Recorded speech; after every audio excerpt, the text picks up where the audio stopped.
Forgot the laptop. This is what he texted me. All right. Am I on? Yeah. Am I on right now? Live. Are we live? All right.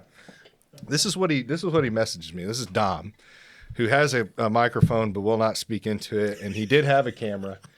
Unfortunately, that camera is not fucking working properly right now. So if Michael looks like he has a tan, it's because he has a tan. I do. Dude, Where'd you go, man? sun. Did you go to Hawaii or did I go to went Hawaii? to Kansas. I went to my backyard in Kansas around 2 o'clock in the afternoon when the sun You've peeks been through. tanning in the backyard and shit? Yeah, dude. Fucking jiu-jitsu and tan. I guess that goes together, right? It does, yeah, for sure. So I don't Man. know. The settings might look weird. So if anybody's watching right now, Michael's, but it doesn't matter. You just listen to the audio. That's all that matters. Yeah, I do have a voice for radio anyway. Yeah, there you go. So, yeah. You're would like agree.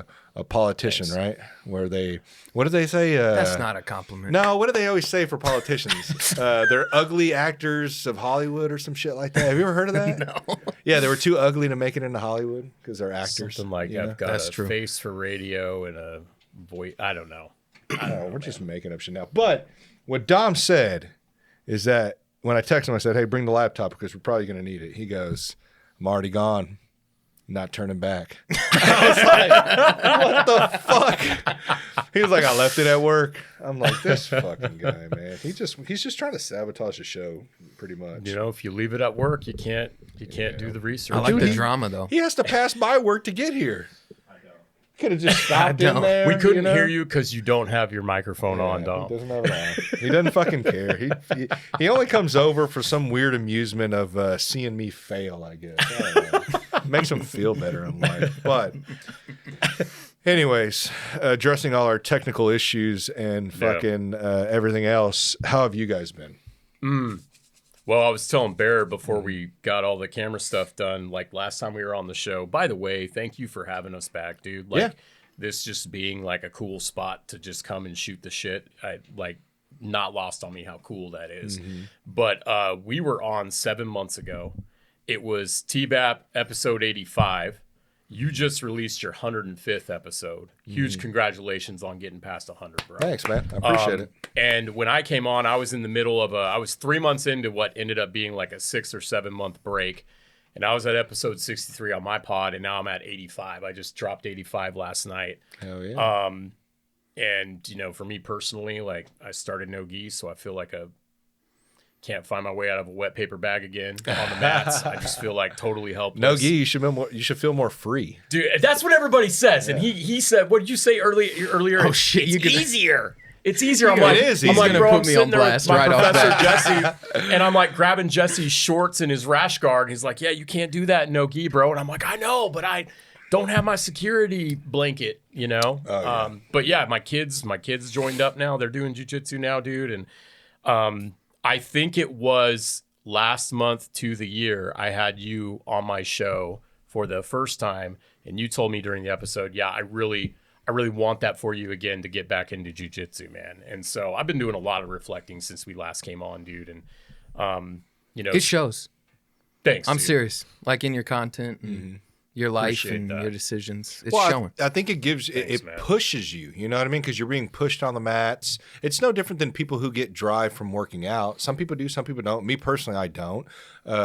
Working out wise, like I work out just to supplement for jiu-jitsu. You know what I mean? To stay strong, to stay maintenance wise. Which, by the way, I told you guys I was about to vent, and I have not been doing very well for the last couple of months on going to jiu-jitsu and working out. I've been so spotty, man. I started this new job. Yeah. You guys have known about Hit it. us, dude. We Hit us. have a chat group going Yes, on, sir. and it's good. I'm not gonna like completely bash, and be one of those guys. But there are things that I just see, a lot of things, and I see this a lot, especially when companies are growing and stuff like that. Like they're just kind of it's I don't know. It's like it's chaos. It's craziness. And I get it. It's going to be like that, when you're creating a company, when you're trying to scale it. But like, there's these things called processes and procedures. You know what I mean? And I think they're the most Do tell, bro. fundamental. What are you talking about? Like, yeah, I know. and it's like those things I feel like should be focused on so much, and should be literally the primary focus and I get it, you got to get work done, you got to get bills paid. I get that stuff. But if you never take the time to be able to address these things, take a hit. You're taking a hit already by all the shit you're missing and fucking up. Yeah. If you don't take the time to address that, and this needs to come like a pyramid from the top down, okay? So the person at the top is the one that needs to be fucking pushing this, and directing, so that way there's not like, if others are trying to create it, it can cause bickering because people would feel like, well, I shouldn't have to do that. You should have to do that, or you know what I mean? It's not clear because there is not an established process and right. procedure, so nobody knows who's on first, who's on second. Right, exactly. And so it's been a lot. There's a lot of people there that are good people. We're all trying, but it's mentally exhausting. When you're in that, and especially being a project manager, which yeah, we are literally, at least a lot of the times, dealing with the subcontractors I've worked for, the general contractors I've worked for. Dealing with the fires a lot of the time, especially with these smaller companies, it always just feels like there's always just fires everywhere. And maybe it's just the companies I've been working at. I don't know. Maybe you guys could weigh in on that. No, that's project management. Yeah. Okay. We actually, like in my full-time role too, we just did we call it Project Manager Growth Series, dude, where we have all our PMs come in, dude, and we talk about the challenges. It is that would be nice to have. It is literally the hardest job in our company, dude. Yeah. And like executives know it too, but like it's the hardest job, bro, because honestly, it's 80% communication, and all by default setting, like most of us are terrible communicators. You know what I'm saying? And that's the thing. That's why I feel like too, like you just fit in so well in that discipline, project management discipline, because you are a communicator. Right. You don't want to hold secrets. Like you're always open. Yeah, transparency. Like let's talk about it. If we could just fucking talk about it right now, we could make it better. Rip the Band-Aid off. Let's get this figured out. Yeah. I think and that absolutely comes from jiu-jitsu as well. Like to your original point, bro, like you learn how to address problems. Yeah. Jiu-jitsu is problem solving. Yeah. I think as podcasters make the best project managers. You think so? Let's just say it. Oh my gosh, dude. I can get behind that. I can get behind it. Yeah. I mean, because communication, like you said, is one of the key components. Is the core skill set. Yeah, of a project manager. And I have no issues getting in front of in front of 20 people in a meeting or in a Teams meeting full of people and conversating. That's not the issue. My thing is just having everything in the right place, the correct flow while you're at work, things getting actually addressed and figured out and moved down the pipeline to where we're finishing stuff. Everything's getting finished in that project, not getting missed, or not having to have endless punch lists, or not having to go back to a project because something got fucked up. I know these things are going to happen, but the whole goal is to minimize that. At least as project managers, that's what we want, so that way we're profitable. And the process becomes the baseline. Because you have to, like you said on the fires, I was thinking that right before you said it, that to put the process into place, you have to step away from the fires. Right. Because you got to sit down and think, actually use your head. Why is this continually and put happening? it in. And the problem is you think, like, people get caught up. I've seen also doing some project management, seeing leadership. They sit down, they build the process, and they think that it's like a one-time fix. But you build that process, and now you have to revisit that thing every 3 months to make sure that you're making the tweaks to make it more efficient. And that has to continue for the life of the business because the business changes over time. So it's like, it is its own discipline in a way to put the processes and the procedures into place and then to maintain them. Yeah. There was a quote I'd seen from this guy I follow. Ian Fitness is his Instagram name, I think. I share a lot of his stuff. Ian Smith's Fitness. He was Ian the guy. Smith Fitness. He came up in Jersey in COVID. He was the guy who refused to close his gym. That guy. Thank you, Michael. Fucking elephant over here, bro. By the way, thanks for dropping my name on that last episode of the Robert E. Howard quote about men acting uncivilized because they don't get their heads split or whatever. Dude, yeah, that was a good one. I had to write it down too. Yeah, Ian Smith. Go ahead. Yeah, but Ian Smith though, like he wrote on there. He said, if you think that you're going to be the same, if you think you can stay the same man that created the business, that the man that's going to scale the business, you think again, pretty much, you know, and that's not verbatim, but, you know, bear with me. I'm not like Michael. I have to say, That's why you got me here, I have dog. a remarkable, okay? And it's got thousands of fucking notes now, bro. on here. I got residency up in this bitch. Dude, it's my fellowship here. But yeah, like, and that's so true, because I think a lot of what I see, and I'm not, you know, talking about exactly where I work only. I see this around the board. It's a human problem. Yeah, it's bro. a human It's a problem. human And condition, a lot of the times I think the issue is that, you know, a lot of the times the people that create these businesses, it's very hard for them to see that because of the ego.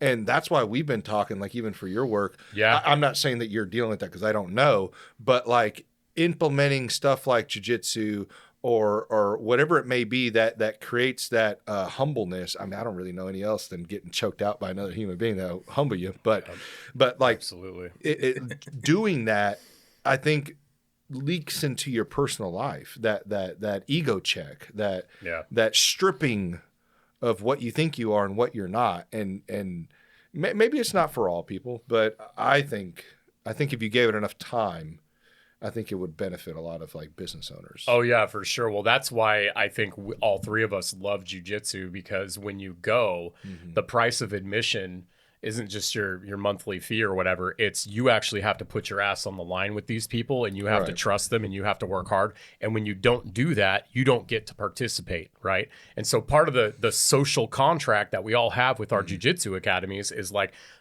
and even Dom over at Combat Cardio, I'm sure there's like, you come in, this is the place where you put it all out there. And because everybody else is showing up and they're doing the same thing, it's instant credibility. Right. It's like Sid from Beastified, who I had on my show, and I was a member of that gym for a while. He used to tell me, he's like, the heaviest fucking weight in this place is the door. You know, and it's just like, that's the thing. Like, if you're willing to put that gi on and put that white belt on, which Baer and I are both walking through that right now. It's like, I feel like the whole name of the game as a white belt right now is just try not to spaz, try to learn to not spaz and survive. But taking that mentality out, I've said it before, like doing jujitsu first thing in the morning, everything else after that is hilarious. I know. I wish I could do that. What's the grapple or die guy? He has that shirt that says everything's funny when you can fight, you know? Like literally, it's like, I am literally doing the hardest thing. How many people have their face buried into a mat with a guy that, you know, in my case, I'm a small guy, bro. All the dudes I grapple with are like high calorie grapplers. Right. Like, I'm getting my ass beat every that. morning, bro. yeah, high calorie. Yeah, you High are. calorie is a great way to put I haven't it. sparred with you, but I know already you're going to be a fucking problem for me. But like, it's just like, you know, when you do that, it goes, at first there's like an arrogance. It's like, oh yeah, I'm doing this stuff. But then you realize you aren't shit. Yeah. You know, and you walk out into life and you go like, look, like, I can now show up with my full self because I literally put my ass on the line every morning when I train. And so there is a physical toughness. There's a mental toughness. That's another thing that happened since last time I came. Excuse me. Here we go. So sorry. Get this. Hey, we're sponsored by Claritin. Cut that stuff out. I'm gonna count. Yeah, We're at 2. Flonase doesn't work. But God, what was I saying? Jiu-jitsu, it's beneficial. Yeah. Oh, since last time I was here, I struggled. I panic tapped, bro. I'd be on my back. I couldn't breathe. I had a couple of partners, man. They would literally, they knew I was going to be in that position. They would sit on my diaphragm and they'd say, "Let me know when you're ready to go." And I'd sit there and try and breathe. Or like in no-gi, one of my buddies, man, he put me in this body lock, some sort of like triangle choke around my midsection. He goes, "You ready for it?" Because I knew it was coming, bro. He's going to squeeze, right? Yeah. Squeezed. I could not breathe, bro. And I went through it as long as I could. And he counted. He said, "You went 15 seconds, bro. Good job." You know what I'm saying? And he burned out. He couldn't hold it any longer. And that's where I would tap because I was on my back and I couldn't breathe and I'd feel like I was getting smothered. Right. I finally pushed through that, bro. Yeah. I don't do that anymore. Yeah. And what that has done for me as a dad, when I come home and I'm frazzled and the kids are like, "Dad, dad, dad, dad, dad, dad," it's like, oh yeah, it does build resilience in every other area. Oh yeah. But you know, going back to the project manager, just put a bow on that too. As companies scale, bro, they start to realize they're like, oh yeah, I actually do need the opinions of other people and I need help. And I actually do have to write some things down because my people are failing, and it's because of me, because everything falls on a leader. Oh yeah, for sure. know? And I understand, especially after you do it for so long, it can be difficult to try to change. You know what I mean? When you've been doing it Big one time, way bro. for so long. Big So I time. totally get that. Because it worked all the way up to that point. And I was the same way too. I've talked about this before, like when I'm in my 20s, I was not the man that I am now. And I'm still trying to get better as well. I'm not saying I'm perfect, but dude, I was fucking 180, now almost. Yeah, 180 degrees. Yeah, better. Yeah. You know what I mean? Like than what I was in my 20s, and a lot of that's contributed to that is jiu-jitsu, unfortunately. And it's not like I want to talk about this all the time and like bring it up, you know what I mean? But it is something that really helped me, and I feel stupid not to fucking talk about it. Even right now, like I told you guys, I have been off like spotty for months now on working out and jiu-jitsu, and I have seen my patience level go down. I have seen my cognitive ability to problem solve go down. I have seen the mental depression of like just feeling this big weight, like that guy said, the biggest weight is going out that door. Yeah, like the door is the it's like heaviest weight. on me, like I know I got to get back. I know I got to get back, and I'm just making up bullshit excuses. And right now, my biggest excuse I keep telling myself is that, oh, work is a lot. Work is a lot. You're under a lot. It's a lot right now. But like I've been telling myself every week, how long am I going to keep telling myself that? You know what I mean? Yeah. I'm literally like, I felt way different 6 months ago than I do now, or 7 months ago. I think I've been at this company.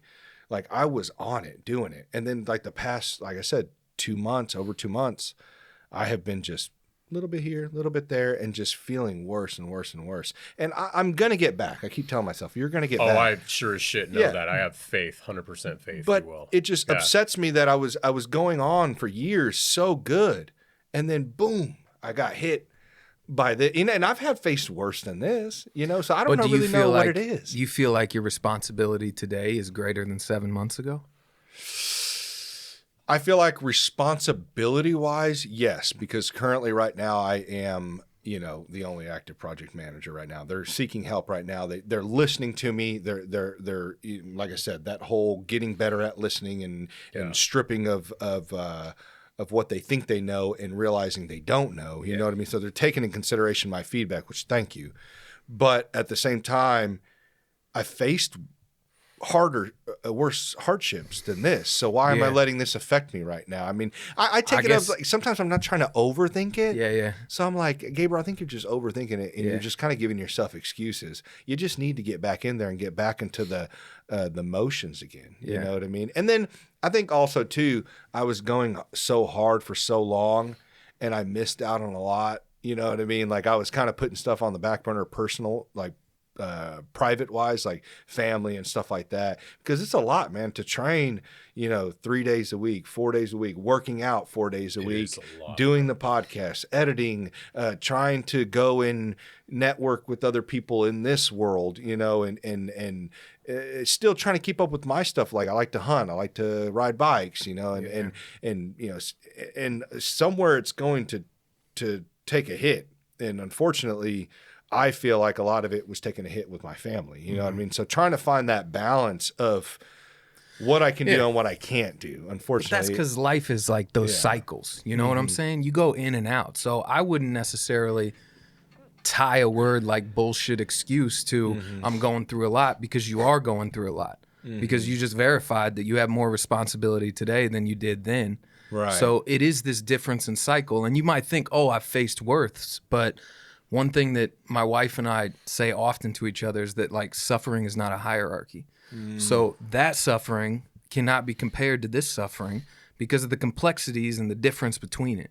So you might have been through something different than this that feels worse on paper, but your experience, it's a different beast that you're facing. Right. So I'm like, I was pretty good at that early in my career, putting shame on myself for not meeting the goals or the standards or expectations that I'd put in my head. You know what I'm saying? That's what I'm suffering with right now. Yeah. And then I would sit back and think to myself, like, well, I just need to do that. And then some days I'd be like, but look at everything that you're holding. Look at every plate you're spinning. Like there's only so much bandwidth. Right. And so that's when you realize that it comes in cycles. And it's like, okay, well, I'm at the bottom of the sine wave now. And after that, I'll be at the top. And that doesn't necessarily mean that the top is better than the bottom. It's just different activities in your life, that function that way. Right. So I just be careful with that because I used to do that a lot to myself. Right. Well, and I tell myself to kind of give myself grace and just know that whatever you're doing, because I know myself, you're doing it at the best ability that you can do. Yeah, because I give my all. Yeah, you know what I mean? Like I am not the type. I don't want a trophy. I don't want an award. I just want my paycheck. But if you give me that paycheck, I'm going to give you 100% of my time to earn that paycheck. Sure. You know what I mean? Like I am trying, and even now I'm doing more than I'm going 110%. I'm working outside of hours. I'm working at home. I'm doing over the top because I know at some point you're going to have to pay. You know what I mean? Yeah. I didn't go to college. I don't have any certs. I'm trying to get them right now.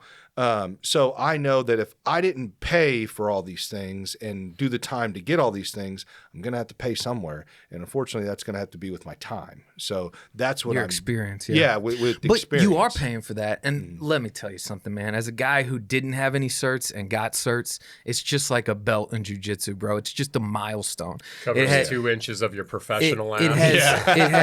It has no weight to what you know on the inside. I would really appreciate that.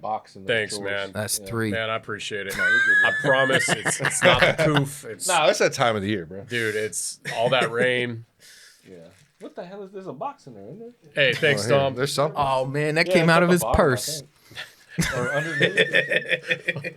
Dude, be careful, bro. He just I got the golden gloves, no, dude. Yeah, I'm not saying nothing. You practicing good, stand up brother. at Gracie Baja? He doesn't. Because Dom is. He doesn't have his headphones on.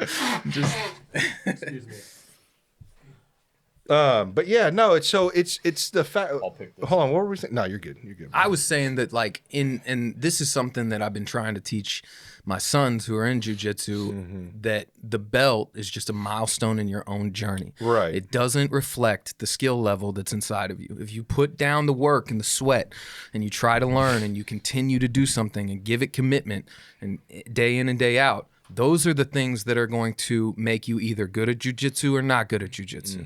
That belt is just a milestone in the journey. I tell them all the time. I say sometimes I'm like, look, bud, it's just data. Okay. The professor needs to know where you are in your journey because the professor's standing in front of 150 people, right?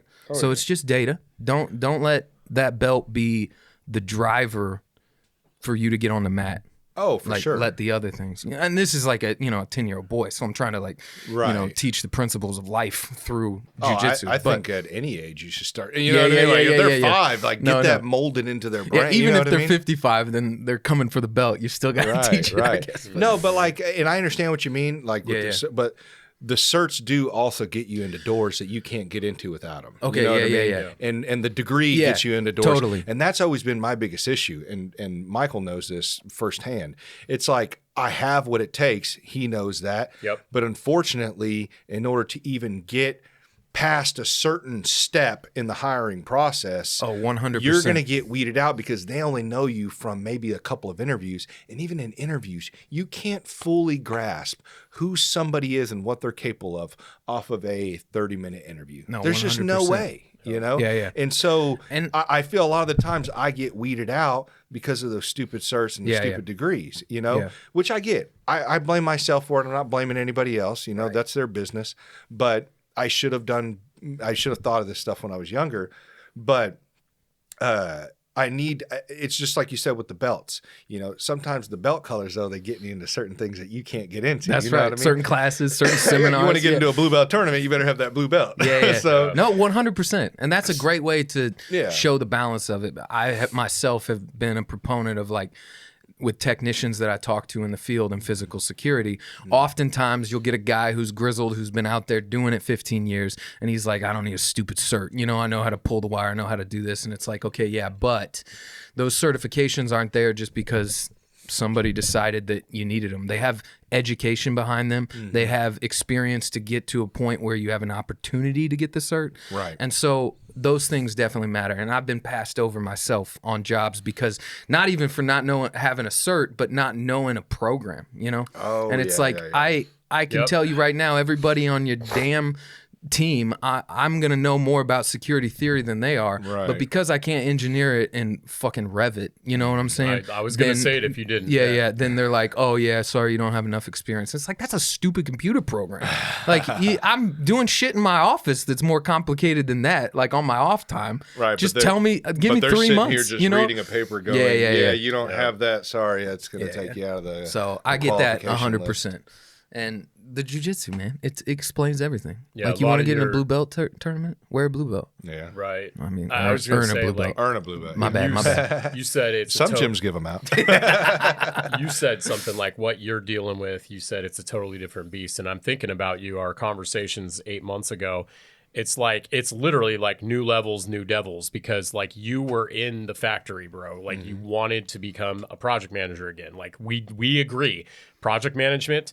That is not going to be a job that is easily or even remotely easily replaced by AI. The Right. tools and stuff will equip the project manager so that they can be good at what project managers need to be good at, which is basically two main things: communication and removing impingements from the team members so they can actually get their work done. Right. You know what I'm saying? Yeah. And so we had that agreement, right? And then now you're in this role and you're also feeling like dual pressure because your company is growing and they don't have the systems or the processes in place. And I honestly believe that's part of why you're there, you Right. know, is to actually push back and say, hey, I need boundaries. Hey, we need a process for this, whatever. Little Which do they luckily they have been listening on that. But it It's takes slow. time. It's fucking I slow, wish it bro. would be faster. I know, dude. And I try to tell myself, I know. Gabriel, you're a little impatient sometimes, so calm down. That might be the truth Mm-hmm. sometimes, but at the same time, like that fire inside of you, it is only rooted in your 110% mentality. The fact that you want to make everything and everyone better wherever you show up, that's what you want to do. I've seen you do it on this show as well. You want to have these conversations so that you can learn something. And I'm just guessing your target audience, the people that come to the show, I've gotten to know quite a few of them. Your target audience is learners, bro. Like there's Right. people who are like genuinely interested in learning something new or seeing something from a different perspective. Because the So whole you're gonna have this tension, dude. Because for the sure. whole and I know that's point- not a surprise to you. Right. But the whole point of what I want is, and this is what I explain to people, and it is that I don't, like I said earlier, I don't want a trophy. I don't want my name on the wall. I don't want my picture on the wall. I just want it. I want to show up to a job, okay? Help get it to where it needs to be. Make sure it sticks to those processes and procedures, so that way. And I'm not saying we're not going to have some stress. I know we're going to have stress here. You're going to have fires, but we can. What manageable stress is and what's not. You know what I mean? What is something that is reoccurring multiple times, and what's just this happened? Unfortunately, it was unforeseen. But I want to get it to the point to where you're able to go to work. You're able to put your time in, put your effort in, and go home and enjoy what truly matters, your life outside of work. Because at the end of the day, dude, we're all going to die, and we don't know when that could be. And my whole thing, I think people get caught into these rat races at work and this is just how it is. And, there's that. We can change this, you know what I mean? So you can go, this is not your life. This is maybe the business owner who owns, or the owner of that business, maybe it's his life. I still don't think that is healthy, but if that's what he chooses. But you are an employee of this company. Give what you can give and give it at the best you can give it. And then you need to go home and enjoy your life. You know what I mean? And I think that's kind of what's just been messing with me a lot. I'm letting it affect my outside life, and I need to figure out, like, I can't do that. I need to get back to the routine that I had. And I'm also a routine guy. That's another thing. That's the thing, is your whole routine's been fucked It's up, been dude. thrown off. You know what I mean? Even in when I was in project management before and then went back into manufacturing and helping out there, still utilizing my skills in project management, but leading in a different type of environment in manufacturing, and also going back to manual labor, So that was thrown off, but it's something I've been doing over a decade. So I didn't have too much an issue going back to that. But you're right. going back to this, to a business that's scaling, throwing off routine has really messed with me mentally. And I need to figure, and I know a lot of people go through that, a lot. Yeah, dude. When, the discipline is ultimately what sets us free, right? It's having a routine and being able to keep some things, as many things on the rails as we possibly can, because you have to have room for all the unknowns, dude. But I don't think don't you think that's a fair thing to say, is the fact of, like, when I tell other employees at a company, it's like, we got to get this to the point to where we're supposed to be able to work efficiently, work productively, but then just go home. You know what I mean? Like that. Yeah. Isn't that what everybody wants? I would hope that. You do just go home. The problem is you're taking work with you, dog. Right. Like, that's the thing. And that's the brutal freaking truth, bro, is that's the thing. Is like, your boss is not following you home. He's not here sitting on your couch when you get here, bro. Right. You make the choice to check that fucking email, bro. And that's that is work, one of the home hardest life, balance. Yeah. Which is a joke. Work-life balance is a joke, bro. Really? It's not real. Baby. It's not real, dude. Don't do this. You're crushing my dreams, man. Bro, maybe your dream needs to be crushed, dog. I got to tell you, but because man, I tried pursuing work-life balance for so long, dude. And then I had to realize, once I realized it didn't exist, it like set me free, dude. It set me free. It's just life balance. My gosh, dude. I don't even believe in balance, dude. I just don't. Oh, you lost me. All right, tell us. Come on, fill us in, Michael. What are we talking about here? Everybody that I've seen talk about work-life balance, I think it's something they say, but I feel like very few, if any, have truly arrived to it. Okay, so when I hear balance, when I hear the word balance, I picture somebody on a tightrope, balancing their way across a tightrope, able to keep their balance the whole way through. At some point, they lose their balance. Therefore, balance does not exist. Okay. I know it sounds weird, dude, but like, for me, like, the podcast was so imbalanced. I was spending 8 hours, 9 hours, whatever. And I was realizing, like, there's never going to be a convenient time for me to do this at home when my kids are at home. So what can I do to make my processes shorter? What can I do to make it so that the podcast is on my terms instead of, like, say, my guests' terms, right? Like, I used to schedule, I would take PTO for a morning of work because there's a guest who could only do like Friday mornings or whatever. I just started drawing that line in the sand, man.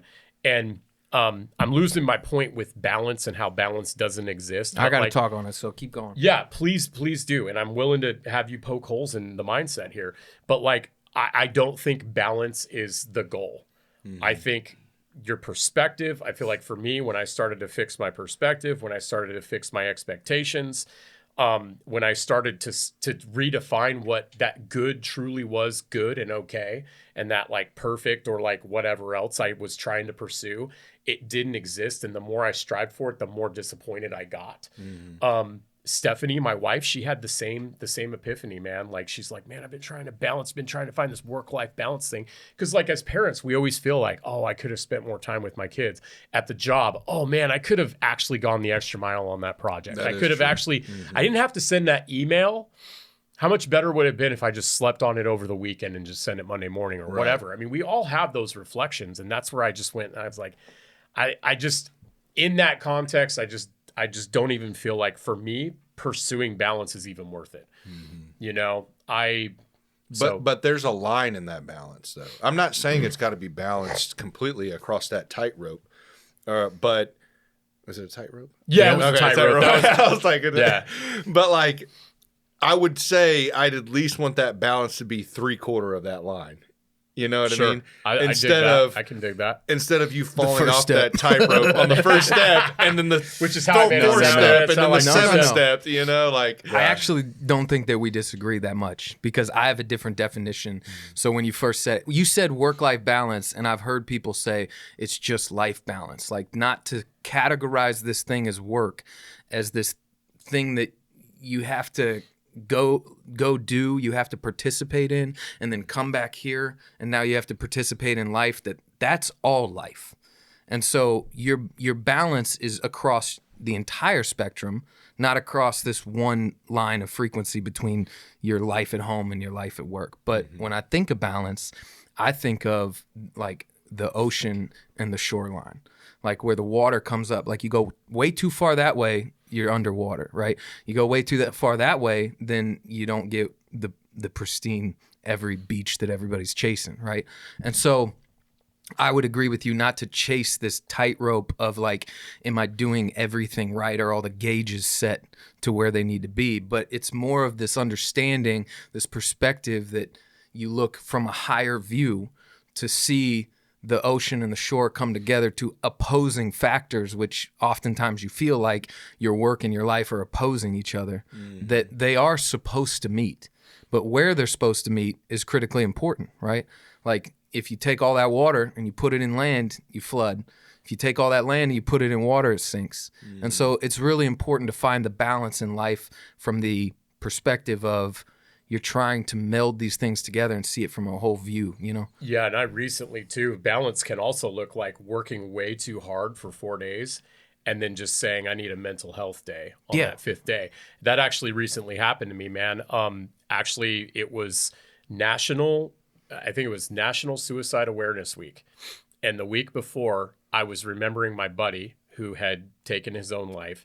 And then a guitarist from one of my favorite metal bands had taken his life that week. And I was set to talk to Casey McBroom, who you've had on this show, for the second time on my show to talk about suicide trauma. And literally Thursday, that day we had done these classes at work. I told my boss he's awesome, dude. Very gracious, very understanding. I said, yo, I'm going to be out tomorrow, Friday, and I'll get you up to speed when we can talk. You know, him and I never got to connect all day that Thursday. He decided to take Friday off as well. We reconvened on Monday.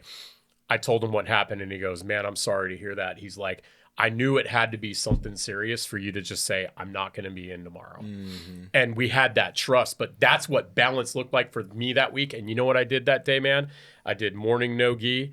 I went out to the range, tested one of my new suppressors, went back to gi.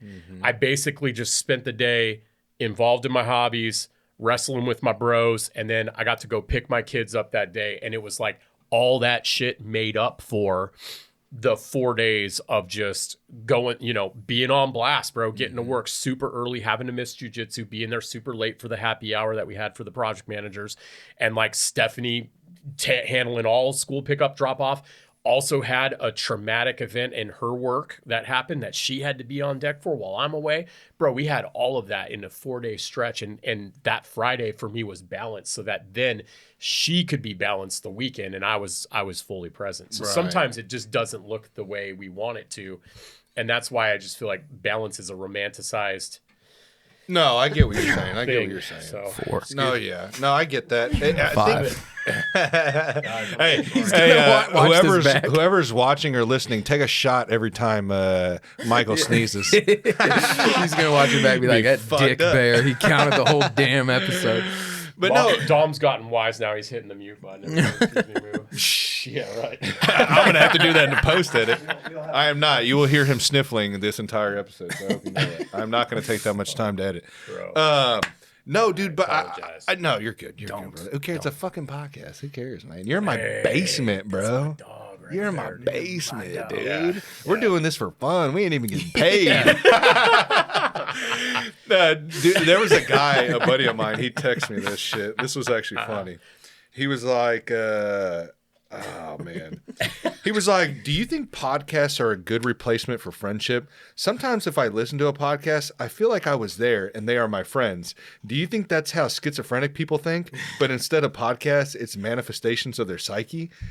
I was like, it's just a podcast inside their head, dog. Yeah, just sending me random ass shit, dude. God bless your friend, bro. I know, dude. That's amazing. But he's kind of true. I always wonder that too. It's like kind of what we talked about last time, the virtual campfire thing. Oh, it's like it's weird that we're having these conversations and people are tuning in to listen. And I know it helps them. I'm not saying every episode I do does, but every episode probably finds its own audience. You know what I mean? Because that's what it's done for me. Like there's been episodes on the podcast, the string of podcasts I listen to, where maybe I don't necessarily enjoy this one, but I'll get one thing out of it, or but then I'll listen to another one and I get like a whole life changing. You know, I mean, fuck, a lot of the stuff I'm doing now is because of podcasts, and whether or not if that's healthy or not.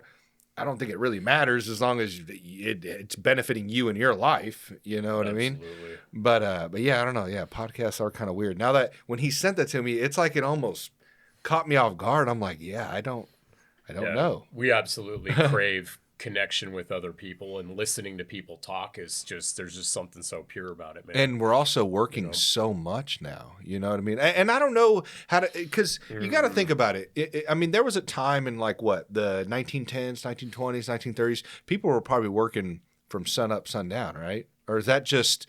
But they had a radio. Right.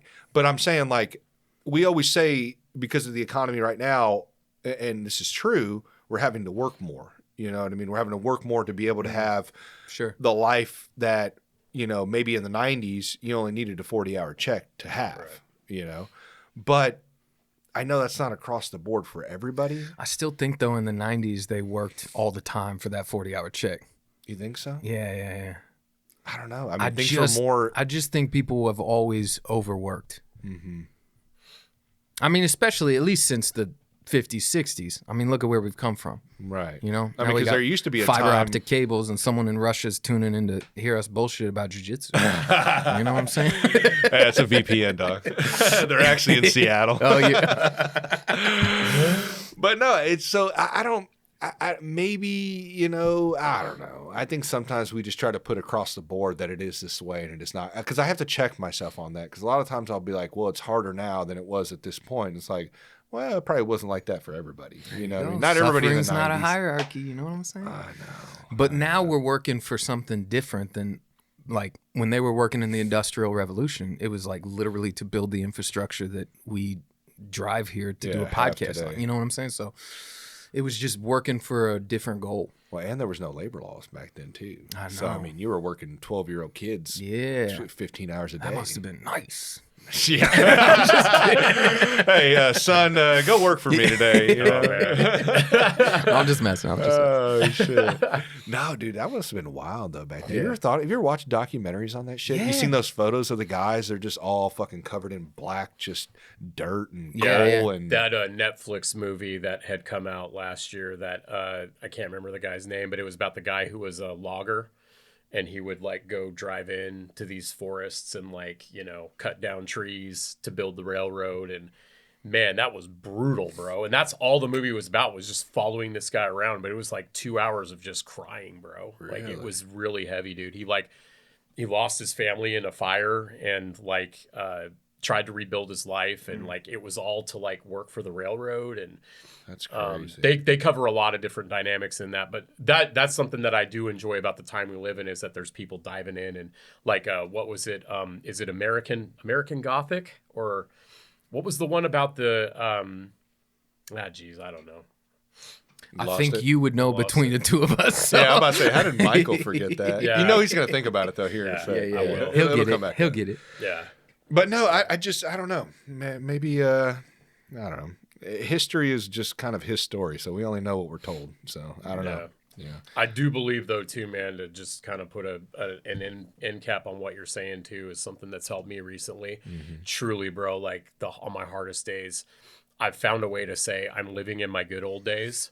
You know, and like in many ways, like I see like my wife and I's journey from California 10 years ago coming here. It was the hardest time of our life, but I'm like, man, that was like the good old days, you know, like we figured out how to like sell our house and make a life here in Kansas City. And like, I'm going to look back 10 years from now and I'm going to be thinking about this conversation that I'm having with you guys, and God knows where we're all going to be. Like what type, like I think our lives are going to be a completely different story. We're going to be the same guys. We're still going to be practicing jiu-jitsu, right? But like the battles of yesterday are just going to, that's exactly what they're going to feel like, right? You know, and sometimes I've wished for the battles I used to have. I know I have that issue too. Because you know you made it. Yeah.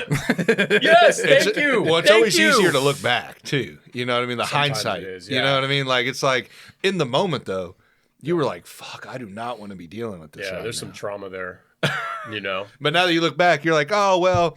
I'm facing worse now than what I was facing back then. You know, not saying you are, but sometimes I look back at that because I've known some hard difficulties that I've faced in my life. And like, I'm over here crying about fucking, just the stress I'm dealing with at Processes. work. And I'm like, motherfucker, yeah, processing. Yeah, I'm fucking, God damn, I'm getting old. But like, And we're recording it, bro. yeah, and I have dealt with way worse in my 20s, in my teens, some life-altering, traumatic fucking shit. And I'm over here like, can't do jiu-jitsu because I'm fucking feeling stressed at work. It's like, God, fuck, dude. I need to stop being a bitch. That's really what it comes down to. So please tell me this, guys. I stop being a don't think bitch, you're being a bro. bitch. Sometimes, man, like, dude, I remember too when I was unemployed, right? When I was off for that whole year, I actually checked one of my buddies, man. He was complaining about his job and stuff, and he's like, he said something else, like, so how's things going with you? And I was like, truly, Yeah. I wish I had your problems right now. Like, I wish I had a job with a boss to complain about right now, Right. because I can't even pay my fucking mortgage. Yeah. And it was funny because like I could have that honesty with him, but like there are people that wish they had our problems right now, bro. That's a wild way to think. And again, I don't say that from a point of shame. How's it going? It's going good. I was just looking at the height on there. Yeah. Yeah. No, All right. You're good. Yeah. I'm Yeah, I seen you like kind of right- crutching like down right a little here, bit. bro. I was like, you may want to pop that seat up. Yeah. Sometimes the seats leak, so I don't know. All right. You're good. So yeah, I mean, that's another thing. And I don't say that from a toxic shame perspective of like, yeah, Gabriel, yeah, you're right. You're a little bitch. Like, Right. but it's just, But you should say that. see? We're gonna cut You that should clip. say that. He's gonna cut that. quit bitching, see? Yeah. But all that funny stuff aside, bro, like, when you really start to think about it, and this is part of the process, bro, is literally processing this stuff. And I know I'm an external processor. I gotta say it. It drives my wife nuts sometimes, man. I gotta say it out loud just to sometimes hear how either profound something truly is or how ridiculous I sound. And then once I do that, I will talk myself into a corrected perspective. I see. And like that's the thing, dude. And suffering's not a hierarchy. Perception is reality. So like everything you're expressing right now, I have no license to tell you that any of that is bullshit. Right. That is all 1000% valid. And as your brother from another mother, I need to tell you, like, your struggle is valid, bro. There's nothing invalid about it. It's not a bullshit excuse. It's not a bullshit excuse. It's just what it means for you is that you have to find a way. This is a new fucking problem. Right. To solve. something to overcome. Yeah. It is something Which to how overcome. bored would we be And if we sure didn't as have shit, it? dude, That is true. we'd be so fucking bored, bro. That is true. But you conquered like insane gnarly things in your life, bro. Like there will come the day where you bang your head against the wall and it goes straight through the wall and you broke through. So do you think there's anybody out there, or there's ever a time period in your life that you're going to get to the point to where you're no longer doing this to yourself anymore? Like what I'm doing, to where I'm literally I'm putting myself through the ringer mentally, even though I know in 5 years, this isn't going to mean shit. I've worked with people like that have Right. arrived. Usually, unfortunately, very old people, lots of gray hairs. Right. Yeah. when you're Very, older. very small amount of people that I've like met that have just figured it out, And the problem with being a hothead and caring a lot is like to care less feels like it's like no, that's what lazy people do. Yeah, because I feel I'm like not like that. now I'm being a hypocrite. I'm one of them. And it's not to care less. It's just to put the care in the right bucket. Right. Yeah. Like, that's the balance, What bucket is that? Myself. I mean, you can start there. Mark Manson wrote that book, The Subtle Art of Not Giving a Fuck. I love that book. I love that I've book read it. Yeah. because the whole message was it's not about not giving a fuck. It's about giving fucks to the right things. Yeah. Right. And when you do that, then you can truly not give a fuck about the things that don't matter, Like, and so he's like, his line was like, you only have so many fucks to give. Yeah. Yeah, but I've read that book too. But sometimes it's like, which one are the right fucks to give? Oh, for sure. You And know what I that's mean? up to Like, you. how do you I don't- figure that shit out? I'm you speaking know? from a bucket, the same position. You know what I'm saying? I have a lot of things that I'm like, man, I wish I could do a little bit better at that, and a little bit better at that, and I should be doing better at that. And it's a bandwidth issue, Yeah, well, and that's how I feel right now too. And I'll get off this topic of bitching and complaining, but I feel like a lot of the times when I am in this caught in this vicious cycle, it even takes like cognitively, like my thinking process, the way I have conversations. It's like I have an overload in my brain of just fucking information and just things I got to get done and shit I got to do. And then it just like completely throws me off. Because usually, like today, I kind of feel like that, like as if I'm not relaying my message and not using all my words and not conversating like I normally do, because I know in the back of my head I've got all this shit I got to do. Yeah. But, you know, that's just something I'm going to have to figure out. Like you said, I'm going to have to overcome. I'm going to have to figure out. Maybe there's a different approach I need to go, and I'm not seeing it either. Because I also have to tell myself that too. I don't know everything, you know. I may think I know everything that this company needs to do or what I need to do, but really I probably need someone to, on the outside looking in, going, hey, Gabriel, you should do this, this, and this. This will probably help you out. And the owner of your company, he sees all kinds of things you don't see. Right. Too, you know, and that's. And I've told him, hey, if you see something, please bring it to my attention. Because I am not, like you said in Jiu Jitsu, you can't get told something by an instructor or a coach and be like, hey, when they tell you something, hey, you're doing this incorrectly, do that. No, I'm not. You don't fucking know. You know what I mean? You don't know shit. So you have to be able to receive it and be able to take that information in and sit on it, you know, and think about it. And maybe what they're saying is right, you know? Yeah. So when was the last time you trained? Oh, shit. Well, I went to a seminar on Saturday. So, James. Yeah, James. Was good. Yeah, it was good, man. It was good. So the foot stuff, dude. The foot stuff fucks me up, man. You know, and I feel like my heel hooks are pretty good. I don't know too many variations of them. Don't ask me even how to get into them. It just somehow fucking clicks. And I'm a knee bar guy, so I love knee bars. But those 10 Planet guys, man. And I have said this multiple times, dude. When it comes to Nogi, dude.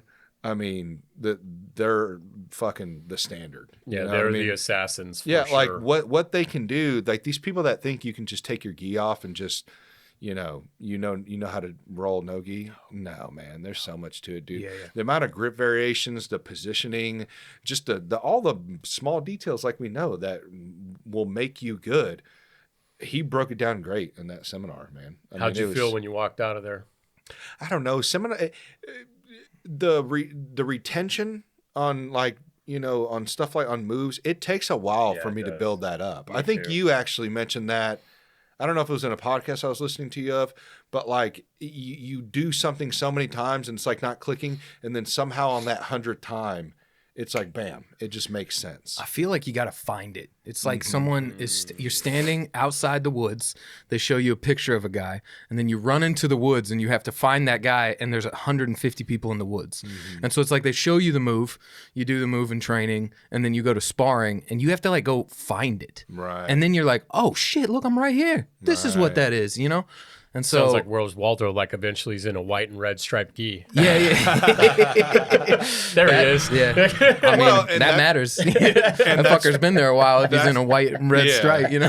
And that's why it's supposed to... And that's why it takes so long to get a black belt. You know what I mean? Like, that's the whole reason behind it. That's why these gyms who hand them out so quickly, it's like, that's why they're kind of getting shamed for it, because...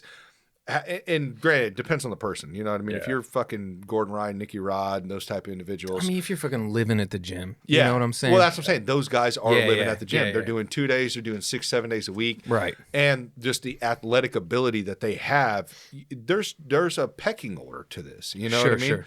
And so I just think that with that, with being a black belt, that's how you are a black belt, because you've done all these moves so many fucking times. You're in these positions so many fucking times that you understand now fully what well, I mean, I guess you don't fully understand. I'll take that back, because I've heard so many black belts say as soon as they got to a black belt status, that's when the real learning starts after that. But who knows? They may just be, I don't fuck. Dude, half the time with jiu-jitsu, you don't know what's real and what's not. Some of these motherfuckers just be talking, you know what I mean? Like, and it varies from person to person. It just goes back to your original question of like, do you think you ever really start to not let some of these things bug you?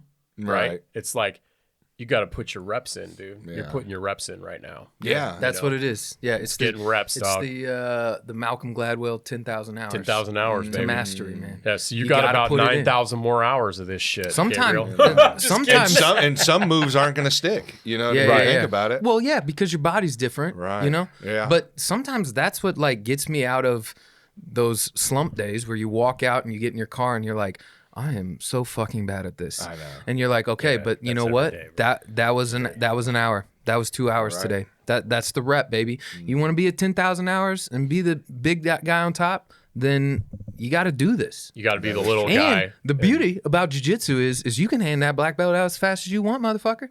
Because you get on there, someone's gonna show you that if you're it works not. or not. Yeah. Yeah, The beauty of jiu-jitsu, you can become like the senior project manager and not know shit. Yeah. But you can't get a black belt and go to a competition and not know shit. You're you know? right. You're right. That's right. Yeah, because Luke always told me, my buddy, he's a black belt, been around for a long time. And he said, I remember one time when I was a white belt and I was just like, dude, I don't think I deserve a blue belt, blah, blah. He's like, Gabriel, belts don't fucking matter. He's like, all that matters is the mats don't lie. Yeah, Like, yeah. that's at the end of the day, like you're going to find out, you know, who's good and who's not. And, you know, I mean, and you may be good on that day and you may not be good on that day. I mean, it just always depends. Right. You know, there's so many different varying factors. And really when it comes down to it, it just yeah, I just got to get back in it and just get back into the routine of things. I think once I have that, I'll be good. Yeah. You know what I Yeah, mean? bro. My- That's what I'm feeling too for you. Yeah, just get back on. And the it'll mats, come dude. around, you know. Yeah. But I'm glad we're talking about this because I just want others to know that even though I preach the fact of all the stuff that I'm kind of being a hypocrite on right now, that you're going to go through your life and you're going like, you know, and you're going to hit those moments to where you're going to fall off, and you got to get back a on cycle. at some point. It's You a know what I cycle. mean? Yeah. Like right now. Last year, I was probably telling people, hey, don't make excuses. I've got this, and this, and I still do this, and this. And now look at me right now. You know, like I kind of fell off. So I just need to get back on. That's really what it comes to. And Yeah. I Thanks think, for being a human being, bro. yeah, thank you, man. You know, you're welcome. You know, And, I'm I mean, trying do to you feel- be open and transparent here, so Yeah. others can see that you know Gabriel isn't this big time podcaster that's got it all figured out with his 5 loyal subscribers. Hey, don't meet your heroes, man. I thought you were the shit.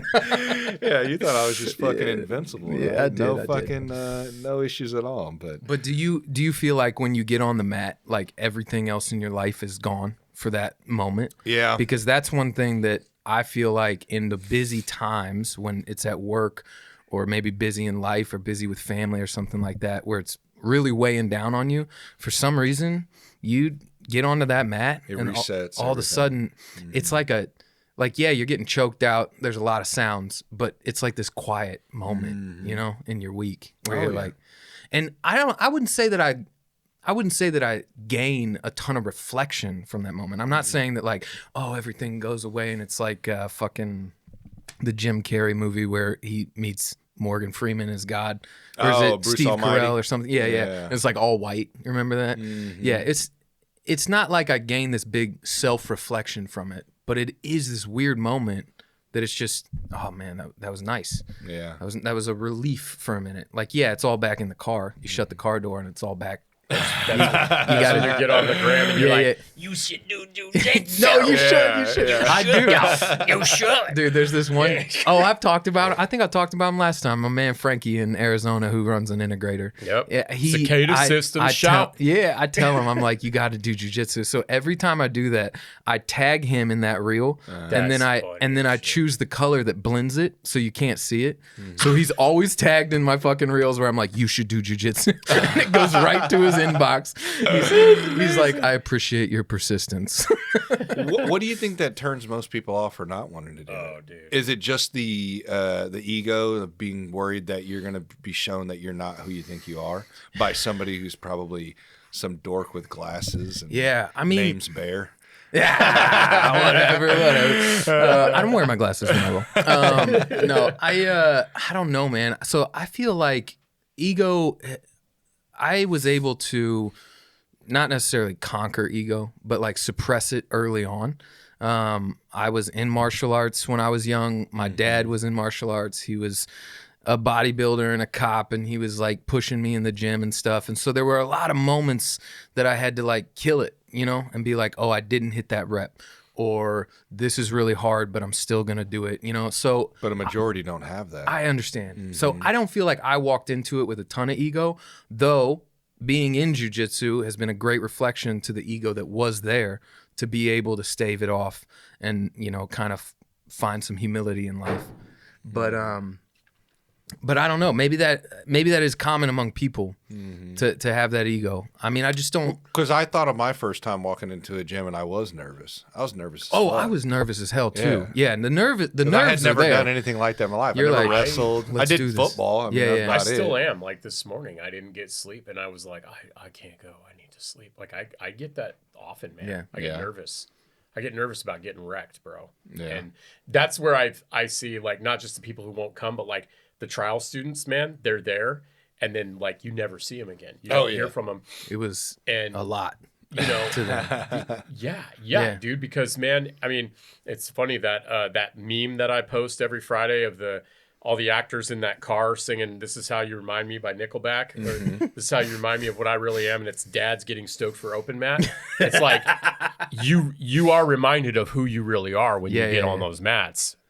Yeah. And the truth is, most of the time, it's not pretty. It's just no, it's never pretty. It's not. Oh, I really am a badass. I really am like strong. Yeah. And I really am talented. And I really am the ninja that I've conditioned myself to believe. It's like, because no, actually who I thought I was, it's all a lie. It's like by the time and that is like psychologically destructive. Yeah. Bro, by the time most you get to people. the badassery though, it's like you understand you ain't got to tell nobody. Right. I don't got to tell anybody I'm a badass because I am. Yeah. Not me. That But I'm saying confidence like that's built. once you get there, you know what I'm saying? Yes. Yeah. Yeah, that confidence that's built through the training. But I think that so my professora, which is the wife to the guy that they both teach at my school, she always says, she's like, jiu-jitsu is for everybody, but everybody is not for jiu-jitsu. And I'm like, dude, spot on. Hey, at least she's saying that. She's being truthful because Yeah. there's some people that think as if everybody can do it, and that's Yeah. not the case. No, it unfortunately. takes work. I wish more people would. I mean, there's so many gyms Yeah. out there, especially just to manage stress level. The amount of and don't get me wrong, I have my moments where I get super stressed, but I'm seeing why, like I just discussed with not getting in the gym enough to release that energy. That's right. And but I see people who are always agitated every single day and stressed out every single day. Yeah. And it's because they're not getting that, especially male wise. Right. They're not getting that, that essential Yeah. release that they need. You I have feel to like. exert force physically as a male. I would believe that. I was just gonna say that. Yeah. It's like it's biological. We have to have battles to fight, bro. Yeah, And a it's- lot of the ills in our society, like, the mass shootings and all that stuff, it's because, man, these kids, these young men, dude, they don't have like anything to fight for. Yeah. Yeah. So No, you're not lying. Or it's staged. Like we were talking about earlier. I know, right? Yeah. Trump needs a ballroom. Yeah, This wouldn't happen if he had a ballroom, right? Did you see how much he's going to spend on that fucking ballroom? Wasn't it like $300 million or something Well, like that? all the investors. I know you're up on the up and up of all the investors or the companies that want to get in on it. Yeah, it's wild. It's like, Are what they is- really? There's a lot of investors that are getting on the Well, ballroom? the companies, right? Like the original Palantir? list when we first came on, or when we came on like 7 months ago, I think we might have talked about it. But It's in the shape of Solomon's temple. Oh, are you serious, bro? fuck. Are you serious? If you look at the blueprint, it kind of That's looks like wild, it. dog. Oh my gosh. And not only that, he just literally on his White House Instagram page released a video about him saving so much money on that reflection pool in front of the Abraham Lincoln Memorial or whatever. What? Or what is that fucking big tower in Washington, D.C.? Oh yeah, Oh, the yeah, yeah. Washington Tower. The Yeah, Washington Monument. The reflection pool is between Okay. Abe Lincoln and the monument. Abe Lincoln. Yeah. So Robin Hood Men in Tights. so he Abe Lincoln. so he released a video and literally was sitting there talking about how much money he saved the taxpayers. And he was like, it was going to cost us $300 million, but with my negotiations, it's only going to cost $1.5 million. And we have and we're going to get it done in a year instead of 3 years, like going on a whole rant about this. Yeah. And then I come to find out, which I need to look more into it, but what I heard the fucking ballroom's going to cost like $300 million or some $400 million. And then You saving us money on that war in he's- Iran? How much money are you saving us in that? He saved us money on this reflection pool thing, but yeah, all that money's going to go to that. And then I thought that was going to be privately funded from what I thought he said initially. It wasn't going to be out of the taxpayer's pocket. He was somehow going to get other people, or he was going to pay. I don't know what was going to happen. But now all of a sudden it's back to taxpayers, of course, at the end of the day, paying for it. So Yeah, dude. it's fucking, if we would know more if Dom brought his fucking laptop. But he's just like, fuck this guy. No, I'm just joking. I love you, Dom. Love you, You're Dom. good. Yeah, you're good. But yeah, so I don't know, man. I just... the whole DC shooting thing that just happened recently with the shooter that came into that event, and They stripped naked and wrapped in foil. did they wrap him? Yeah, did it they was strip weird. him naked? Why'd they do that? I have no idea, dude. They're that's gay. Just, that's just Yeah, they're all doing jiu-jitsu. I bet. But sorry, but the shooter. Sorry, bro. No, the fucking it's so odd to see like one, the amount of like, what is this, the most attempts on a president's life I think in history from what they said Yeah, I that mean, we've seen, that we've seen. that have been publicized. was it an attempt on him, I guess, or was it just like a crazy guy shooting a gun off? Because What's how many people were there that could have been the target? Well, You know what's what I'm saying? weird is the whole narrative of like all these right-wing influencers now have like a script that went out talking about build that ballroom now. That's why I said it, because in your What? post, Yeah. It you needs a talking about? ballroom. Yeah. That's You posted all the lines, yeah. It's super weird, man. That they're is weird. Yeah, they're I doing. haven't seen that. Well, I've seen that on the left and I've seen it on the right. Whenever something like this happens, an event like or an incident like this happens, Like the shooting. but like all of a sudden it's like a memo gets released out to all these either left or right wing influencers, and they're reciting the same Yeah. the same phrases, the same message, and they may tweak it a little bit. But like, have you ever seen where the talking heads on all the media outlets, they'll compile them all and they're all saying the same fucking Joe Rogan's thing? played that clip a few times on his show. Oh yeah. So we're It was seeing the COVID one. when It's they were, all like, bought. Yeah, and now they're not having to do that. Now they're just paying these Instagram influencers that are siding yeah. between both parties, and they're like, well, hey, just say this and tell your 1.5 million followers, and they'll just follow along. Because most people don't go into depth; they just entrust in whoever that they like. Not even if they're right; it's just if they like them. Yeah, that's crazy. Right. So I will say though that one of the better clips to come from that shooting was Erica Kirk being ushered out crying. Oh, like, I can't believe this I've happened. seen And then that. it cut to Dana White, and he's like, that was awesome. yeah, I know. He was sitting did there say wishing that. a motherfucker would, right? Yeah. He was like, "Yeah, I was just looking around. I enjoyed it." I love who's the old guy that just kept eating? Everybody's ducked Oh, down. yeah, yeah. He's like still. He's like a sticking to- retired like police chief or something. Oh man. He kept eating his Probably salad didn't or even something. hear it. His hearing's That's gone. crazy, dude. I don't know though, man. Cash Patel was just sitting, fucking Yeah. hiding. It's hard to it's hard like to believe what you're seeing believe anymore. any of Not it, from the standpoint of like this is happening. I feel like growing up in the like mid 2000s, you were like, I can't believe this. Like because you're looking at it going, what the fuck? Now you're like, I can't believe this. Yeah. Because yeah, of course it's a shooting at some White House dinner or something like that. Right. Yeah. But did it like after everything with the Epstein list and all this other shit? It's like this is theater. It feels like theater. All like of it is, and dude. Yeah. look, I would take a somber tone if I was there and it was clearly displayed that someone with mental health issues was doing something like this with a point of taking someone's life. That's all negative things that I would never support. But looking at it through a screen, you're just like, I don't believe it. Yeah. And it's hard to tell what's real, too, like on the information that's being given to us, even by the conspiracy theorist side, because, like, don't get me wrong, conspiracy theorists on a majority of what has been shown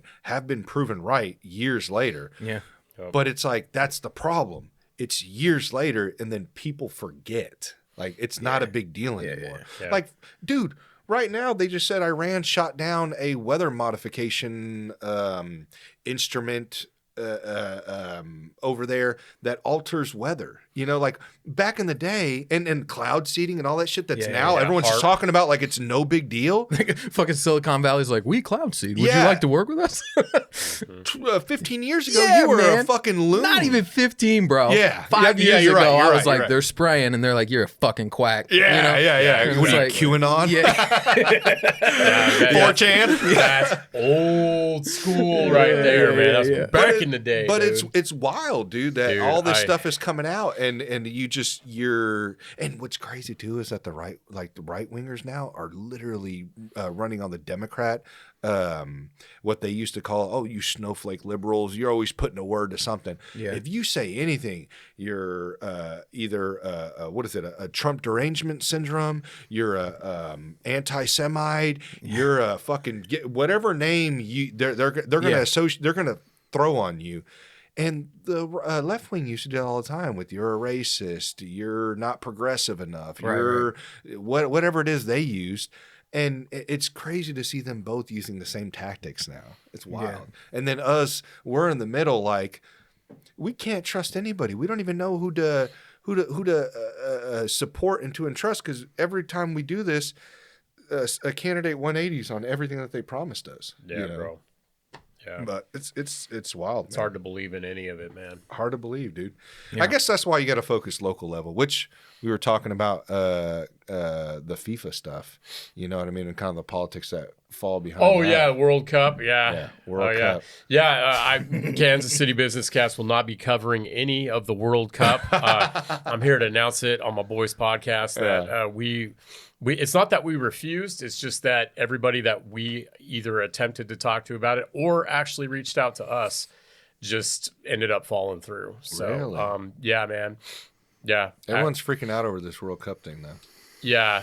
It's like the new, I don't know, it's like the Super Bowl. And I get it, man. It's a big deal. But I think people are missing a lot of like what really happens behind the scenes when these events come up. One, people don't realize that it gives local, state, and I'm sure at the city level too, reasons to spend, and overspend as well. Like a lot of them said, did I have some notes here actually that I wrote down? Who needs a laptop? I've been hearing, you're not lying. But like they were saying that the FIFA World Cup, or the owners of FIFA, or however that's structured, they were going to be giving money to these cities to host. There is no money. I've been trying, and if anybody has, please send this to me. Yeah. That they have not. There has been federal money given to Kansas City to host this World Cup, but I have seen nothing on here that says that FIFA gave any sort of funds to Kansas City for hosting. If anything, they're going to be the ones making away with most of this money after this whole thing is done. But dude, this is one thing that I want people to understand. I wrote this down. Events like this create literally temporary urgency, which government uses to create more spending. They do this. Look at everything that's getting fixed right now. Look, isn't it not messed up that Kansas City is all of a sudden it's a necessity to get our infrastructure upgraded just because an event is coming? What about the people that have been living here forever, asking sitting on about I-70 for the last 15 years, right? going, Every pothole that two they lane. hit. What the hell? But yeah, it's insane. It doesn't make sense to me that this is something that you want to support, and you don't see what kind of comes behind it, and you're being neglected as citizens to your own city. But when World Cup comes in, all of a sudden, hey, this has got to get done, and I don't know. I don't like it. I never have these big. There's the sports team stuff with the stadiums and the moving and this is a necessity. It's a necessity. No, it's not. It's not. And I've had people on like Casey who you know, and I understand their side of things when they express how it brings together communities and it brings in revenue for the city. But all that's based off of is wins. I mean, what happens when the Royal is moving downtown? This whole $3 billion that it's going to cost, and 600 million to $1 billion is going to be out of taxpayer dollars. Why, if this is a profitable team, why are taxpayers paying this? You know what I mean? It doesn't make any sense to me. And not even that. It's seasonal. Baseball, not as much. Baseball, I think, is longer. But football, I mean, you're talking about how many home games? Right. And then on top of that, you're bringing more jobs. What jobs? Those guys that do the concession stands and security and stuff. That's all temp work. That's not year long. And then don't get me wrong, construction. Yeah, it's going to bring in, but is that all going to be local, or is that going to be people out of states coming in and bidding on that work, or how does that look? When is the World Cup happening? It's like in 2 months, right? Or I think it's like in July. Thank you, sir. Yeah. And it is going to help with businesses, surrounding businesses, increase restaurants and stores and stuff like that. Absolutely. It's going to be good, but yeah, the attention, I think the attention to the city, I think that's great. All that stuff that you're talking about too, that's just a challenge to me to get more wise on that too. Because we know too, like somebody's always going to try and get a money grab on things like this, you know?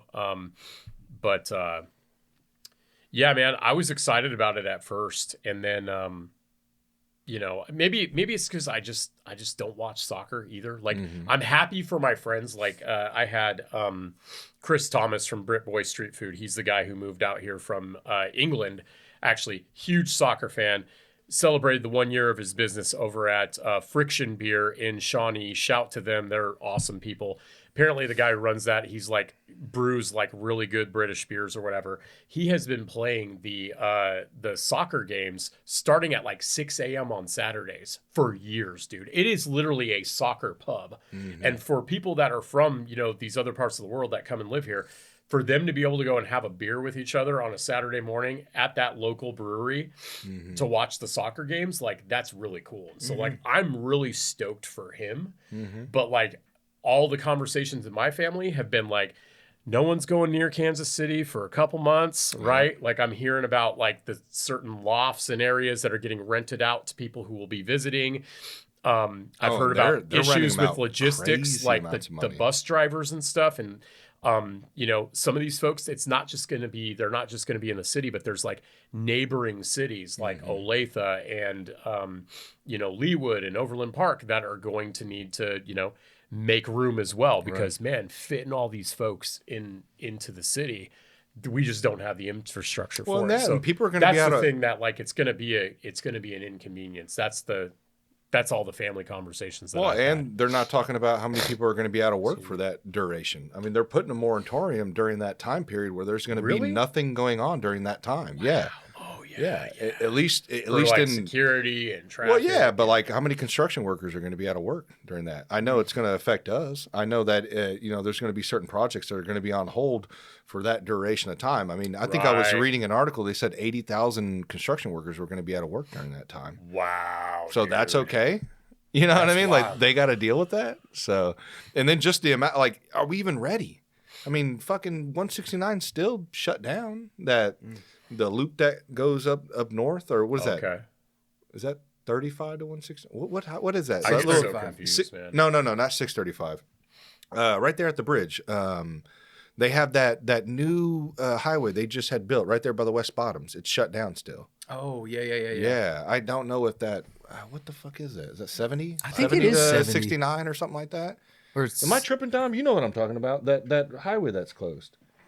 Right there by the God damn it. But I also heard bars are going to reopen 23 hours. Bars? Bars. Really? Yeah. 23 hours? They only have to close for like 1 hour during the World Cup. I Why? don't know if that's true or not. But Yeah, it sounds right. It sounds Yes. close enough to be true. Who told you that? Just some dude told you that? Barbershop talk. Hey, that's valid. Barbershop talk. So, I mean, I'm all for everybody being excited and, the camaraderie that it's going to bring. I just think a lot of the times they overlook, a lot of the bigger issues and the fact of like we're just continuously being ignored on some of the demands that we're asking for. And, I think it's wrong. That's really my take on it. And even when it comes to, like I said, to the stadiums with the whole Chiefs and Royals thing, I think we just need to be better as people, looking more at our personal needs than worrying about just because they are the Chiefs or they are the Royals or it is FIFA that they matter more. They don't. You know what I mean? We're the ones living here full time. We're the ones contributing in taxpayer dollars. Like they should be putting us before everybody else, on what makes sense. But I know you can't listen to every single taxpayer because, I mean, there's going to be people out there that are just complaining to complain. Absolutely. But yeah, I don't know, man. That's kind of how I feel on that. I hope more people start looking into that a little more. But also to piggyback off that, this is in a completely different direction. But have you guys been seeing all those missing scientists? Oh yeah. All for the people propulsion that work with Jet Propulsion Laboratory. Yeah. Well, I guess they're not all scientists. They're like engineers, and there's some scientists, and I think there was a couple of other ones because I know it's being framed as like all these missing scientists, but I know that they all had kind of different. Well, the fact that there's like a couple of them too that have said on their own podcasts or on their social media like they're not suicidal. And then all of a sudden, like, they come up dead. Like one was from Kansas City. Did you see that? No, I didn't. Yeah, that Garcia guy. Yeah. He was from Kansas City. I guess he just grabbed his gun and walked out, and they never found him again. Yeah, just left with his gun. That was it.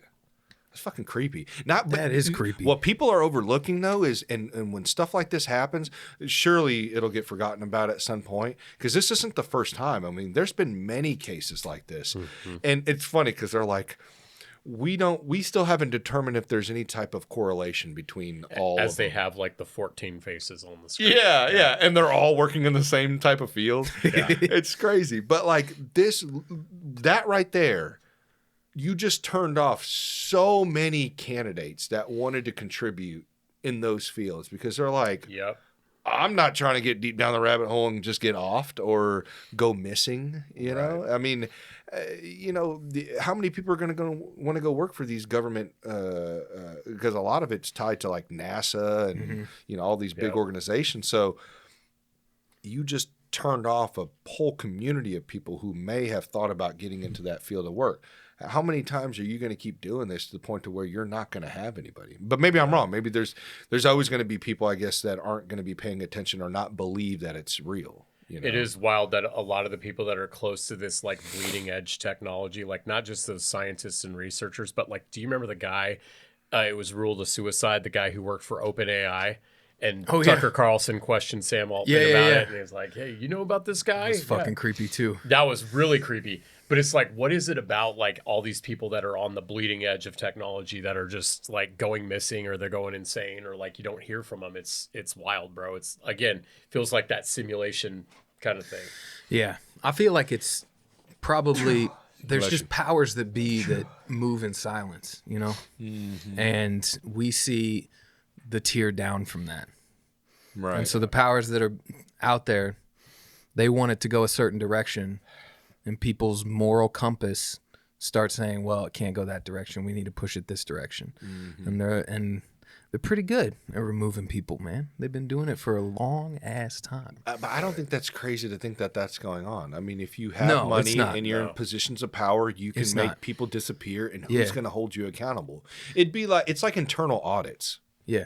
Is that even fucking real? Come on, dude. We're the company and we are going to audit ourselves. Yeah. Like, do you know how many internal audits I've been a part of? And the person will come out that's running the internal audit is already informing you to make sure that you're doing this. That's not an audit. Right. So it just to think that the government's going to hold themselves accountable, you're fucking out of your mind. You know? And could you imagine having that much, like being in those positions of power to where you can do whatever the fuck you want? Like, whatever you want. Yeah, and they have teams to make people disappear. I mean, there are people that are in the military that are in specific groups that will do things for money. You know what I mean? Like, there is no honor. There is no. Yeah.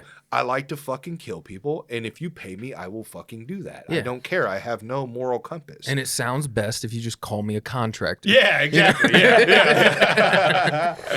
Yeah, I'm a military contractor. Yeah. Yeah, dude. But it's wild, man. It's scary at the same time too. You know what I mean?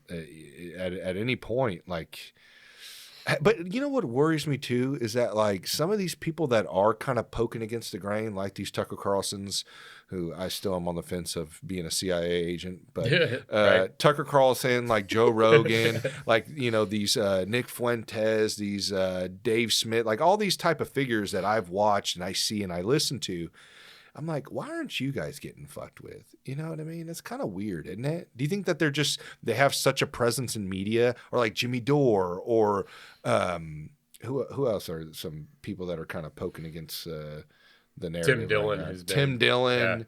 How are they not dealing with these guys? But they're making scientists go missing. Well, you know? yeah. You think But that's because they have a large audience? They've got the people's attention. And so if we're looking over here and they're often the scientists that are actually like trying not to let them have the power to take over the world, To open the Stargate. then they're like, it is far easier to take these guys off the table than to take these guys. It's like no press is bad press. You know what I'm saying? If I was in control and the most evil person in the world too, like I would want people to run those mouths because I'd want their subscribers. I'd want to know who they are. I'd want to know everything about them, bro. And that's been the conspiracy. Data. That's like, what's that? Data. Yeah, data. Data is Data is like the most currency. valuable- Money is not real. Valuable resource. But like, I laugh because like I was the crazy kid in school that told all the other kids that Terminator was going to come real someday, and now we're seeing like Skynet, we're seeing the robots, all that. It's like all this stuff, it's in plain sight now. You know what I mean? And that's where I feel like that's the age we live in. We live in an age of acceleration, and we live in an age where they just do it on broad daylight now. Yeah. Yeah, that's true. Because we're still, as humans, we are innately like, we don't want to become the outlier. Like, we don't want to be the witch that they cast out into the forest. You know what I'm saying? Or burn at the stake. And so like, we still have this hesitancy.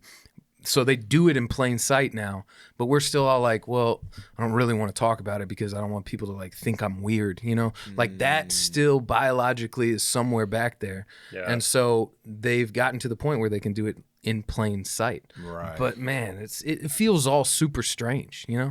Like where we're at right now is strange. It's like the wobble.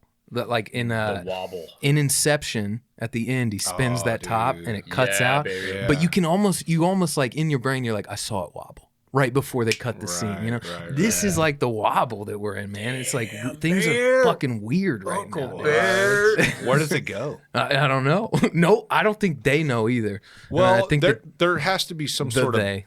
Well, there has to be some sort of big like event that happens, right? The singularity, basically. Like a big, like something that kind of gains everyone's attention and distracts from what we're starting to notice, because everyone's noticing. I mean, look at what we just said in politics. I mean, how much of Trump's base has he lost? Under 40, probably what, 75%? Has to be, What's the fake alien invasion operation? Project Bluebeam. Bluebeam, yeah. Like, just and then they started talking about releasing. They've been releasing hints at that aliens are started real. happening. And that's why I was saying, like, I don't care about the X-Files. I want to know about the E-Files. You know what I'm saying? Because that's when they started dropping that stuff. But like, Disclosure Day, that movie with Steven Spielberg, it's coming out. There was a guy, just funny because I use these conspiracy theories as well to like just get I consider it a healthy distraction when I see some scientist that says he's operated on biologics or knows their language, said that Steven Spielberg, that thing that Emily Blunt is doing when in the trailer. Have you guys seen the Disclosure Day trailer? She starts clicking. I see Dom nodding his head. Yeah. She starts clicking and like, and she's a Kansas City reporter too. So it's like extra scary.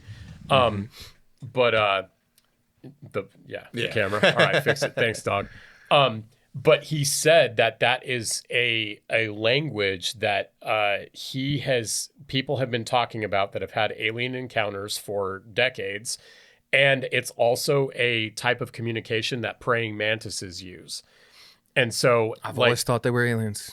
Really? And so they're all the alien experts, they Them say and there's cats. the grays, there's the greens. Cats? Oh, come on, don't do that to me. Bro. I love cats. Oh, well, that's the Flurkin in Marvel. Captain Marvel, the movie, the Flurkin, the one in the end that the cat has like all the tentacles that come out. I think that's a conspiracy theory joke that Disney was trying to do.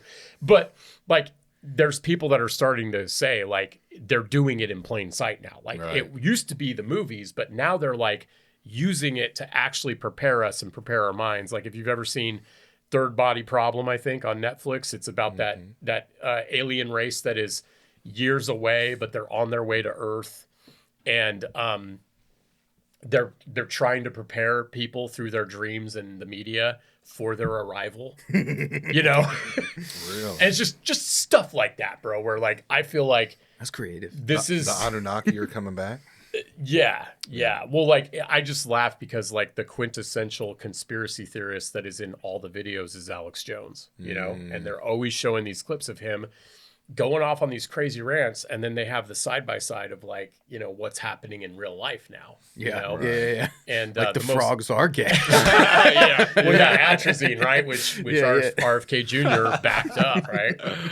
But you know, it's just wild, man, and that's why to flip that to get positive about it, dude. Like I've actually started to find it kind of funny because Well, you got to laugh at it, right? You I can't just change laugh, it. bro. I'm like, this is actually kind of funny because like it feels like I'm in a movie, but this is actually, I'm not asleep right now. I'm actually watching this happen. And We think. we think, yeah. Well, I think the only way I've been able to kind of cope with it, because it stresses me out a lot of the times when I'm watching the got stuff that jiu-jitsu I'm too, watching. so. Yeah. But it's like, I don't know where is this going to go, and am I going to see it in my lifetime, or are my kids going to see it, you know, while I'm older and in their lifetime? That's what I get worried about. You know what I mean? When is that bubble going to pop?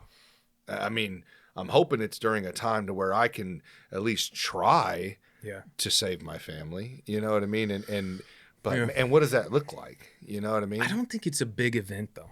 I think don't it's think like so? I think it's like the frog in boiling water. Oh, yeah, where you slowly rise to heat and it won't jump out. Yeah, and we'll get there at some point. I think, and what they have been able to control the narrative in the past has been big events.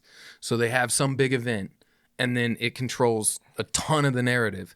And it feels like those big events have only, you know, like arc curved in that now they're happening. Like how many events have we had in 2026? You know what I'm saying? Right. And so it's just like, But they've never been big enough to make change, I well, feel like. but Other they than COVID. but they COVID would have was a big been one. they would have been big enough to make change in 2003. You know, On what? like happened whatever event has happened Oh, since January right. 1st to now, that event would have been huge in 2003. Right. And it feels like it's the only thing they got in their playbook. So they're like having to run that thing almost nonstop. Right. But it doesn't, because of social media and, you know, a lot of things that have technologically advanced, it's like it doesn't affect us anymore. Right. And so I don't But think that's what I'm worried about, is the fact it doesn't affect We're us. desensitized, And so basically. they're Right. getting to the point where they're going, oh, shit. They're noticing and they're not fucking backing down on this. I mean, how many people are talking about this? But then at the same time, like what you guys said, we're noticing, but no one's doing anything. I mean, what are we really doing? No one's really fighting back on this, right? I mean, Are you talking about the Epstein files? I'm talking about anything. Yeah. Any of these issues that we've been having that we're seeing in plain sight, that we may not have all the information, but we've got enough to know that you're bullshitting us. yeah. We're not doing anything. And we can't really do anything, because if you do, you're labeled an extremist or a terrorist or Maybe you know what I the mean? tipping point is a big event, but from our side, not theirs. Maybe. That's how I like to look at it. Yeah, yeah. Hopefully Well, yeah, at some there's point. a lot of rebellion against the AI stuff, Yeah. you know, and Yeah. I have an optimistic theory that I tend to go to sleep with, you know, so that I'm not like out of my mind. Right. That Like me. there's a Netflix. you just got to get back to jujitsu, bro. I got get to, it, man. You get that Yeah, river bear with going me, again. guys. I've been Yeah. a bitch on this episode, but I'm going to get back to it, all right? I'm going to get back to it. There's a Netflix show right now called This Is a Gardening Show by Zach Galifianakis. It's like short little series, like maybe like 20-minute episodes. They're hilarious because he's like the between two ferns type of character. But at the end of every episode, he goes, "The future is agrarian," and he's saying it because he's displaying like gardening and how to, you know, grow your own food and stuff like that through these episodes. But I've had this theory for a while, and he kind of put some words to it, that I think they inflate this dystopian, like apocalyptic future. I don't think that we have the infrastructure nor the power to actually get there.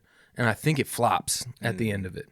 And I think when it flops, it's gonna like crumble everything and set back a little bit. And I'm not saying set back to like what was Will Smith in that zombie movie where he's the I Am only guy. Legend. Yeah. Oh, It's yeah, not going to yeah. necessarily do like that, but it's going to set back to a place where I'm hoping humanity can like recenter and then go the right direction.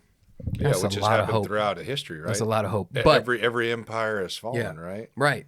But I think when it falls, it's going to fall like no other empire has.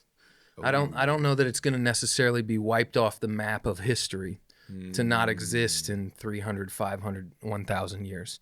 I think it's still going to be here. It's just going to look different. And I just don't know that we've got the power to get AI into the Terminator. I understand, and Isn't that coming up though? Yeah, when did and like- what was that? What was the SiteNet or what was it called? Skynet. Skynet. Didn't Well, that there go is a off? company called Skynet in China. Did you know that? Mhm. The And natural Cyberdyne. When did Yeah, yeah. Skynet go Cyberdyne off? is the one that makes prosthetics. Yeah.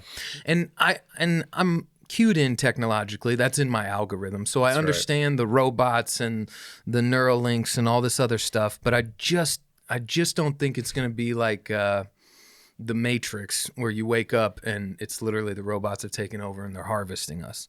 I don't think that it'll get there. I'm not saying it's not possible. That's a very real timeline in some degrees. Right. But I don't know, man. I think it'll flop.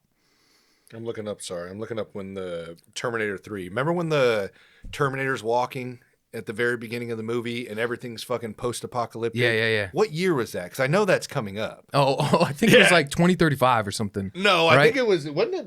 I thought it was 2026. Oh, I Well, swear to God, it was Judgment 2026. Day already happened. That was in like 2012 or something. Like I remember when that happened. It was like 2004 was today's when the day the Skynet nukes launched. drop or whatever. Yeah, It was yeah. like a few years ago. It was like Yeah. a decade ago or something. Fuck, I can't find that damn year because I thought I had seen that on a reel not too long ago on Instagram where Yeah. it was like, oh, it's at 2026 or 2029 was the year that He was walking like everything. that. Yeah, when he was Yeah. walking and yeah, it was. Yeah, I do don't- think we'll merge though. I do think technology will merge into biology. You think so? Yeah, and Well, I'm not saying that I won't yeah. test pilot it Fucking with an God, arm. I mean, we can't even let this down. I'm going everywhere with this. Almost like an extension to my body. Yeah, you for know, sure, the for phones sure. are. Yeah, that guy that learned how to play Counter-Strike with his mind. He was on Joe Rogan. He was quadriplegic. Oh, yeah, You know, yeah. He had Neuralink and like he was playing the game with his mind. Yeah. I mean, it's already happened. Sure, That's sure. already happened. But when you're talking about merge, you're talking about like you could actually choose to like exist Yeah, in yeah, the computer.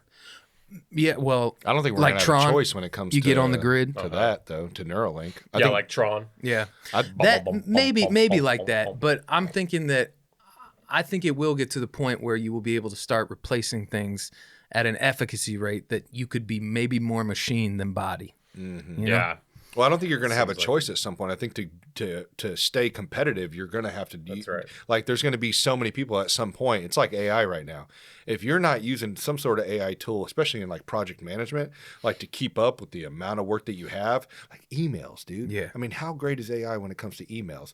Granted, don't be like the guys that I see that literally will copy and paste it over. You have to tailor it to Right. to Yeah. what you're Right, doing. right. But how much time does that save you? 10 minutes. You know? Yeah, but Like, over that's- how many times? how many times? Yeah. No, that's what I'm saying. Yeah. So if it saves you 10 minutes on one email and you're doing 30 emails a day, that's saving. And your whole goal is to have more time to be able to address more issues, you know? So I think at some point, if you're not being up to par and to the standard of that, and you're just going, well, I don't need that, you're going to fall behind and you're going to get replaced. The same thing I think when Neuralink gets introduced. Yeah. There's going to be guys that are going to be able to have an IQ of, the highest that you can be. And then you're showing up to interviews and having to compete with these guys. They're going to Like, get the implant to where you don't have to have the surgical procedure. You probably just put something on the back of your neck or whatever. I Right. know they're going to do it, man. but Because then it's all what's the signals, cost of that though? then social credit scores get implemented, and then all of a sudden, And every Black Mirror episode you you've just ever seen blow up. comes true. Oh yeah, like in Fallout. Yeah, that's fucking wild, dude. Or shit, just like recently when Israel just blew up all those pagers and everyone fucking blew up. That was savage. That was man. crazy. dude. That was crazy. Yeah, like how the hell did they do that? But it's going to be the same way with Neuralink. It's like, I think at some point, they can shut you down. I was telling you guys about the cars. Trucks. Yep. Yeah. All new vehicles are now going to be required to have that vehicle tool. kill switch. Yeah, that's crazy, dude. Yeah. What's the whole? I know you did the research on that. What's the whole reason for that? Why are they wanting to Drunk do that? driving. Drunk driving. Drunk driving. Yeah. Okay. But that's a facade. That's just their excuse. They want the data out of it, dude. Right. Because if they're using biometrics in the car, they can start to implement, be able to process behaviors, which means that they start, for instance, like on the iPhone, you can't see it, but if you have a baby monitor, you can see it. So if you have a baby monitor that's watching a crib at night and it's in IR, and you see your spouse or your partner walk in and they look at their phone, it'll blink light like tick, tick, tick, tick, tick, tick, tick. But you don't see it when you're looking at it, and what it is the facial recognition to let you into your phone. But that technology is being used and has been recorded being used by Meta so that when you're looking at Instagram Reels, it watches your eyes because the infrared reflects the shine off the back of your cornea. And so it knows where you're looking on the screen. And so then they can literally start to take that data in high processing and be able to see what reels or trends are keeping your attention or causing you to look at something longer or causing you to look over there.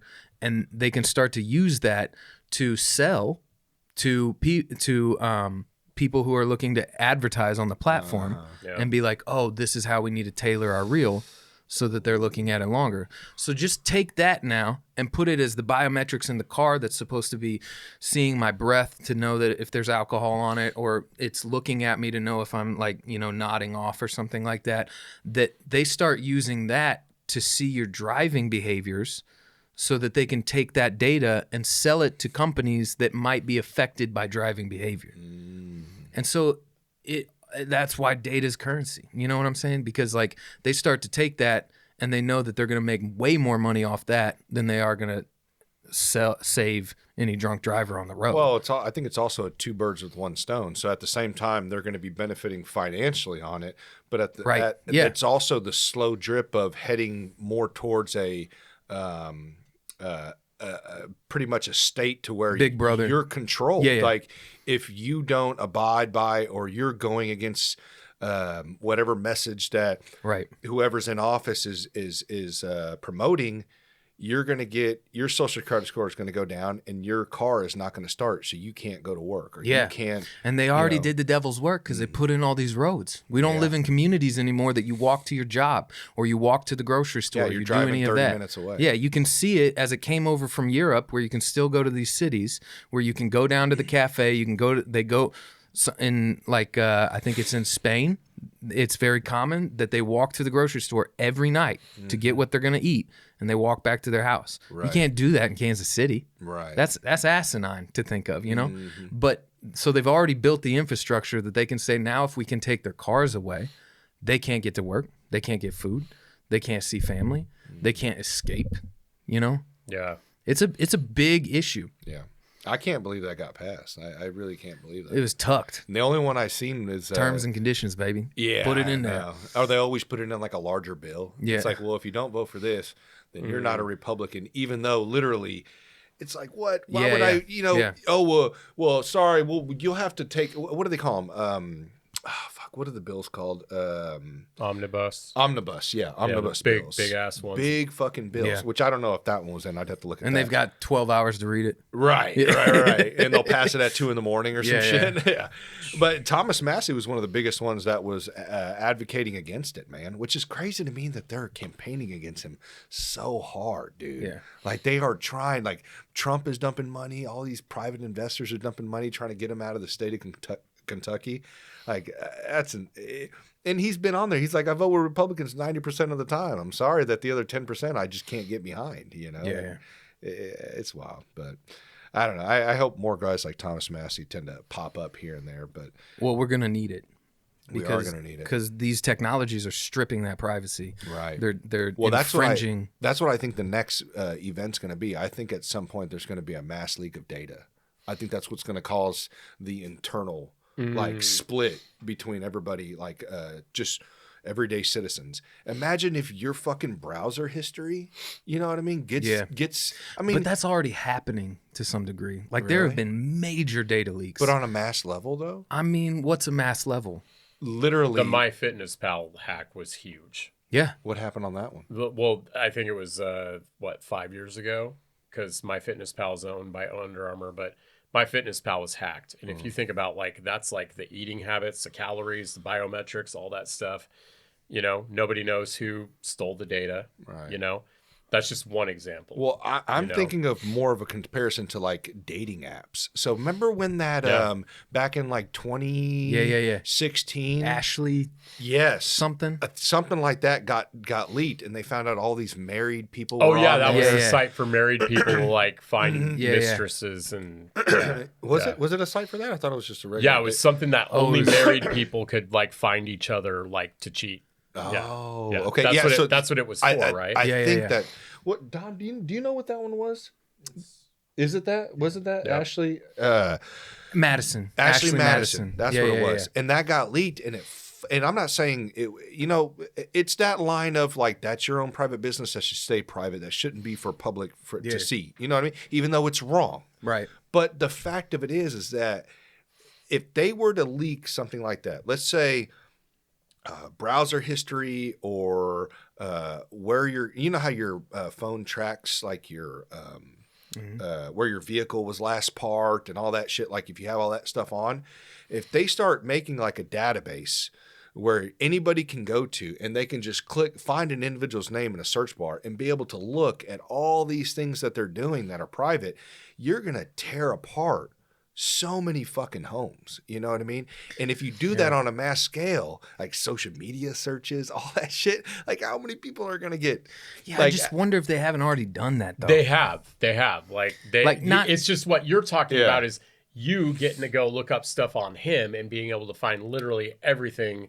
or that families that being able he's to look up what your spouse is doing, what your kids are doing, Yeah. what your friends at work are Yeah, doing, yeah. and then but it's because sometimes, man, I'm not condoning secrecy, but let's be honest, okay? If any person comes up to you and says, I'm squeaky fucking clean, I've never done anything bad in my life, you're a fucking liar. You know what I mean?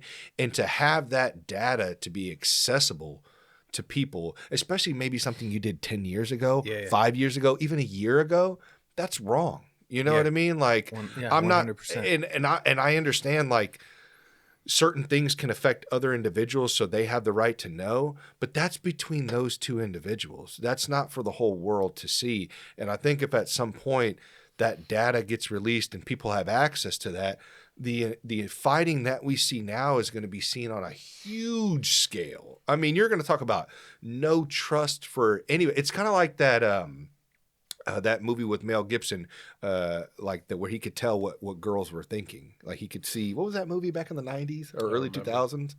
Do you remember that when the toaster fell in the fucking bathtub and all of a sudden he has this ability to know what he can see in women's mind and what they were thinking? Like that type of special ability, I guess you would say, I think would be horrible to have, because I don't think it's right to be in somebody's head and hear sure. what they're thinking, because it's really going to fuck you up, you know. I do believe that day is coming, though, man. I know. Because it just goes back to what happens in the dark will come into the light, you know. And that's I don't think that's something that people should live with that fear on, you know, going. But just when you live an honest life, everything else just works out better for you. I get that, but is it still okay to know everything in somebody's head? It's not okay, but it's going to happen. I know, It's but going to happen. I think bro. it takes I out hate to say it. I think it takes out the interesting and mysteriousness of the world. I think and that getting to know somebody. The tech giants and all the people, like everything he's talking about, they have the ability to do it right now. Like that's how they like.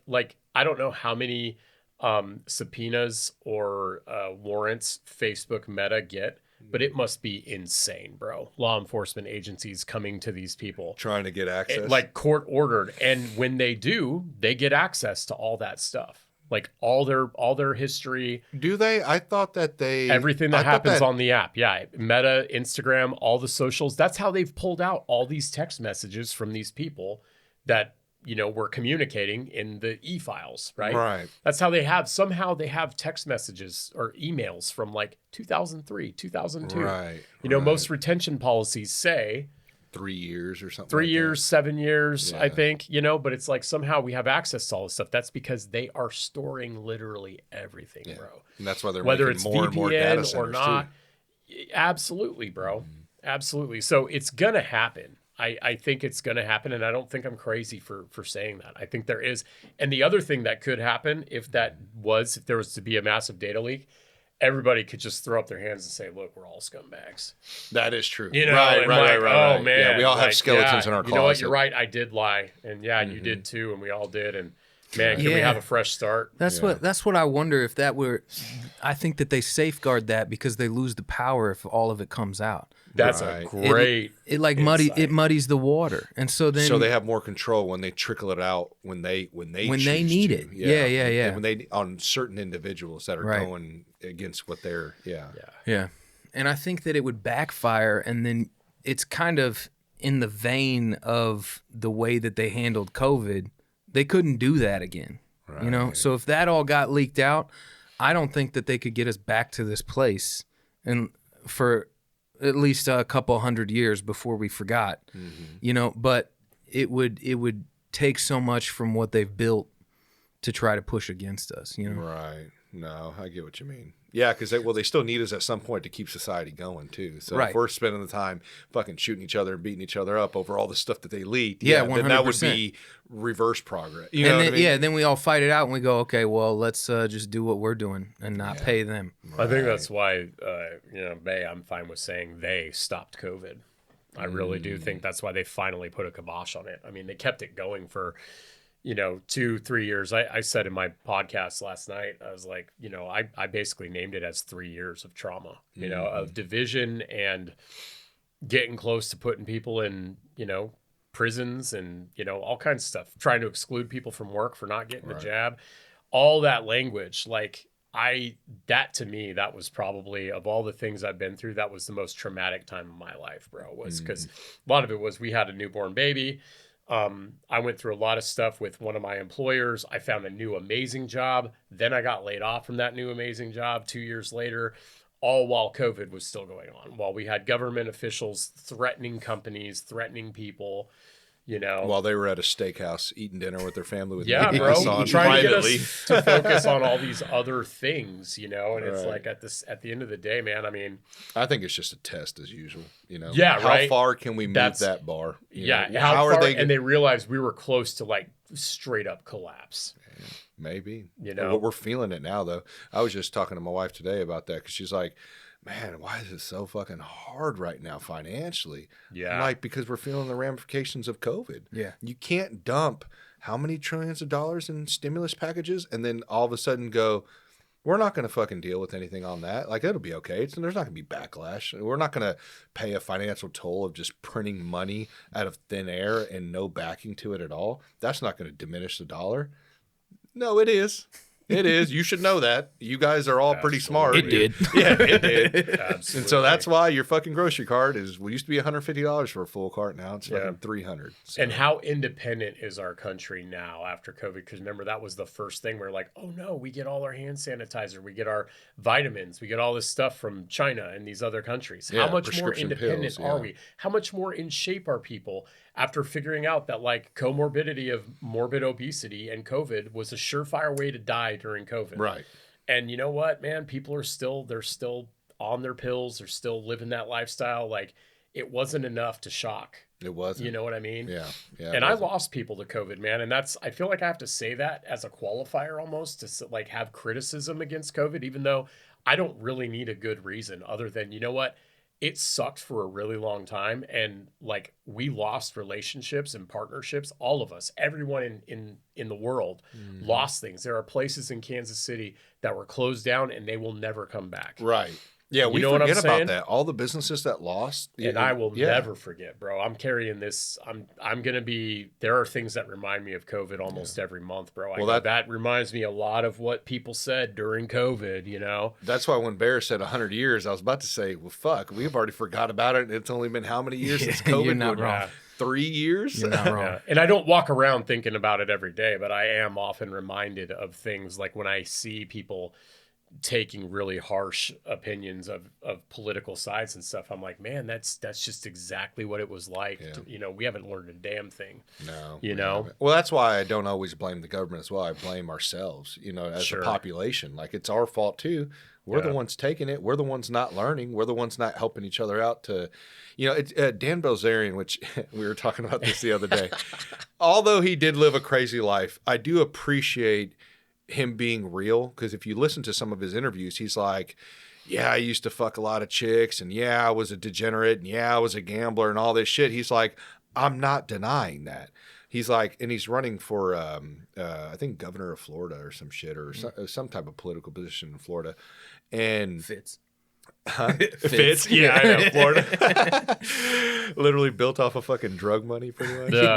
Yeah. But yeah, no, and he's very truthful when it comes to that. And a lot of times what I see when people start picking up to run for these type of positions, they tend to change their entire personality and like almost rejecting and ignoring the fact that they were just a normal human being that made mistakes and lived in a regular life.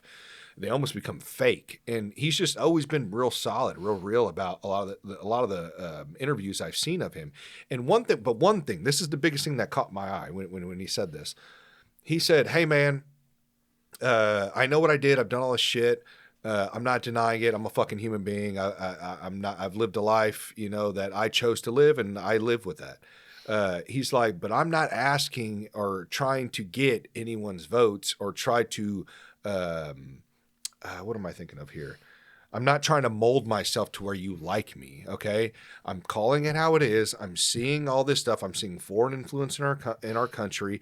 I'm seeing the fact that this right and left thing is causing huge amounts of division when they're acting the same way and implementing stuff that's not helping the American citizens, not being America first. So this is what I'm pointing out. And if you don't want that, I don't have to be the one that is going to save you. Like, don't vote for me. I'm rich. I don't have to worry about any of this shit. I can go ahead and live my life in fucking Barbados if I want to and never have to worry about this again. He's just like, I'm just trying to attempt to help because you guys are getting fucked. How many people do that? You know what I mean? How many people really come on a podcast or get interviewed and literally lay down the truth in such a raw way? He's literally saying, if you don't vote for me, I don't care. I'm going to be fine. I'm just trying to help you guys out. Like, whether if he's being truthful or not, I can't say. I thought Trump was. He ended up not being truthful. But at some point we have to, try. I mean, it doesn't affect me. I'm not going to vote for him because I don't live in Florida. But I just appreciate that. I wish more people in those positions would just be real and be honest. And they're not. They're not at all. Like all those people that you see, a majority of them, that's just all fake and it's all acting, and it's just, it takes like a level of insanity to get into government, man. Like you gotta be kind of crazy, right. The right kind of crazy, hopefully. But, I think a lot of them, man, they leave. Like Marjorie Taylor Greene has been very vocal about this. She's like, man, I put stuff with my business on hold, my family on hold to get behind this president. And then, the way he treated me and all that, what was her statement? She was like, I'm not going to walk around like a beaten housewife, or I don't know what she said, but like, a lot of them that have gotten out of politics, they talk about how hard it is to leave their good life. Right. They had a great life where nobody gave them death threats and nobody even knew who they were. And a lot of them did it. Like, what is it? Mr. Smith Goes to Washington, that old movie back in the day. He finally, is that the movie? Gosh darn it. Mr. Smith goes, I know. Hey, well, we're not going to say it. We're not going to say it now. but there is an old movie. It's in black and white, man, where this like common dude like tries to help, right? And he gets into levels of government. And then I think the message of the movie is like he figures out like there's really nothing he can do. Right. Well, because the system's going to change you. You're not really going to change the system. I think so. I think that's the message. So it takes a lot of balls, I think, to actually go into government and then still be like, I mean, like Thomas Massey. I mean, seriously, that guy has the biggest pair of balls in that entire. Thomas Massey, where's my debt clock? I want that. I donated.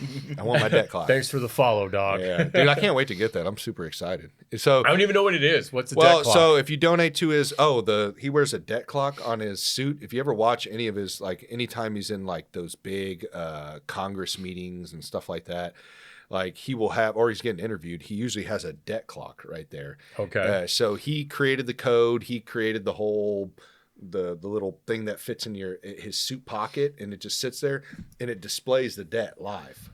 Oh my god. Yeah, and you can charge it. And so like you'll see it on him when he's talking, crazy. and it's just ticking. And the numbers are changing on it. You've never seen it? No, I gotta dude, show you got me. I'm wanting to. Look that up. I get a Constitution with his signature on it too. I'm pretty excited about that. Awesome, but I did it for the debt clock for sure. I'm not gonna lie. I did want the debt clock. I don't know why that fascinates me. I think it's just because I want to be able to walk around with it too and just show people like, hey, when I'm talking about they're not doing anything for us, this number keeps fucking increasing, no matter if it's red or blue inside the White House. Yeah. Which, I mean, call me a fiscal hawk. That's fine. But out of everything in life, money really only matters for the citizens of that country. If you don't have money, what the fuck are you going to? Well, you better be ready to barter. You better be ready to learn a skill. You know what I mean? Yeah. People with that know a trade or know how to create things, they're going to be fine. But most people through the public education system, you're molded to be a worker, like a 9 to 5. You're helping this company only. Most people probably don't have any sort of set of skills that are going to be able to trade. Do you know how to install a fence? Do you know how to raise livestock? Do you know how to work on a car? Most people don't. I mean, that's why you see so many Jiffy Lubes and fucking Valvolines popping up here and there, because nobody knows how to change their oil. You know what I mean? So right. It's getting to a point where I don't know. I think people need to have a real come to Jesus moment, because if they think that the topics that they're arguing about are a bigger deal than the financial debt that this country is in, you're sadly mistaken, and unfortunately you're going to see here, at least probably within the next decade, some true fucking hardships, man. Well, if we lose the primary reserve currency in the world, like if we lose that status, I mean, there's I can't remember his last name, Andrew something. He is the everyday spy. He was an ex-CIA agent. His wife was as well.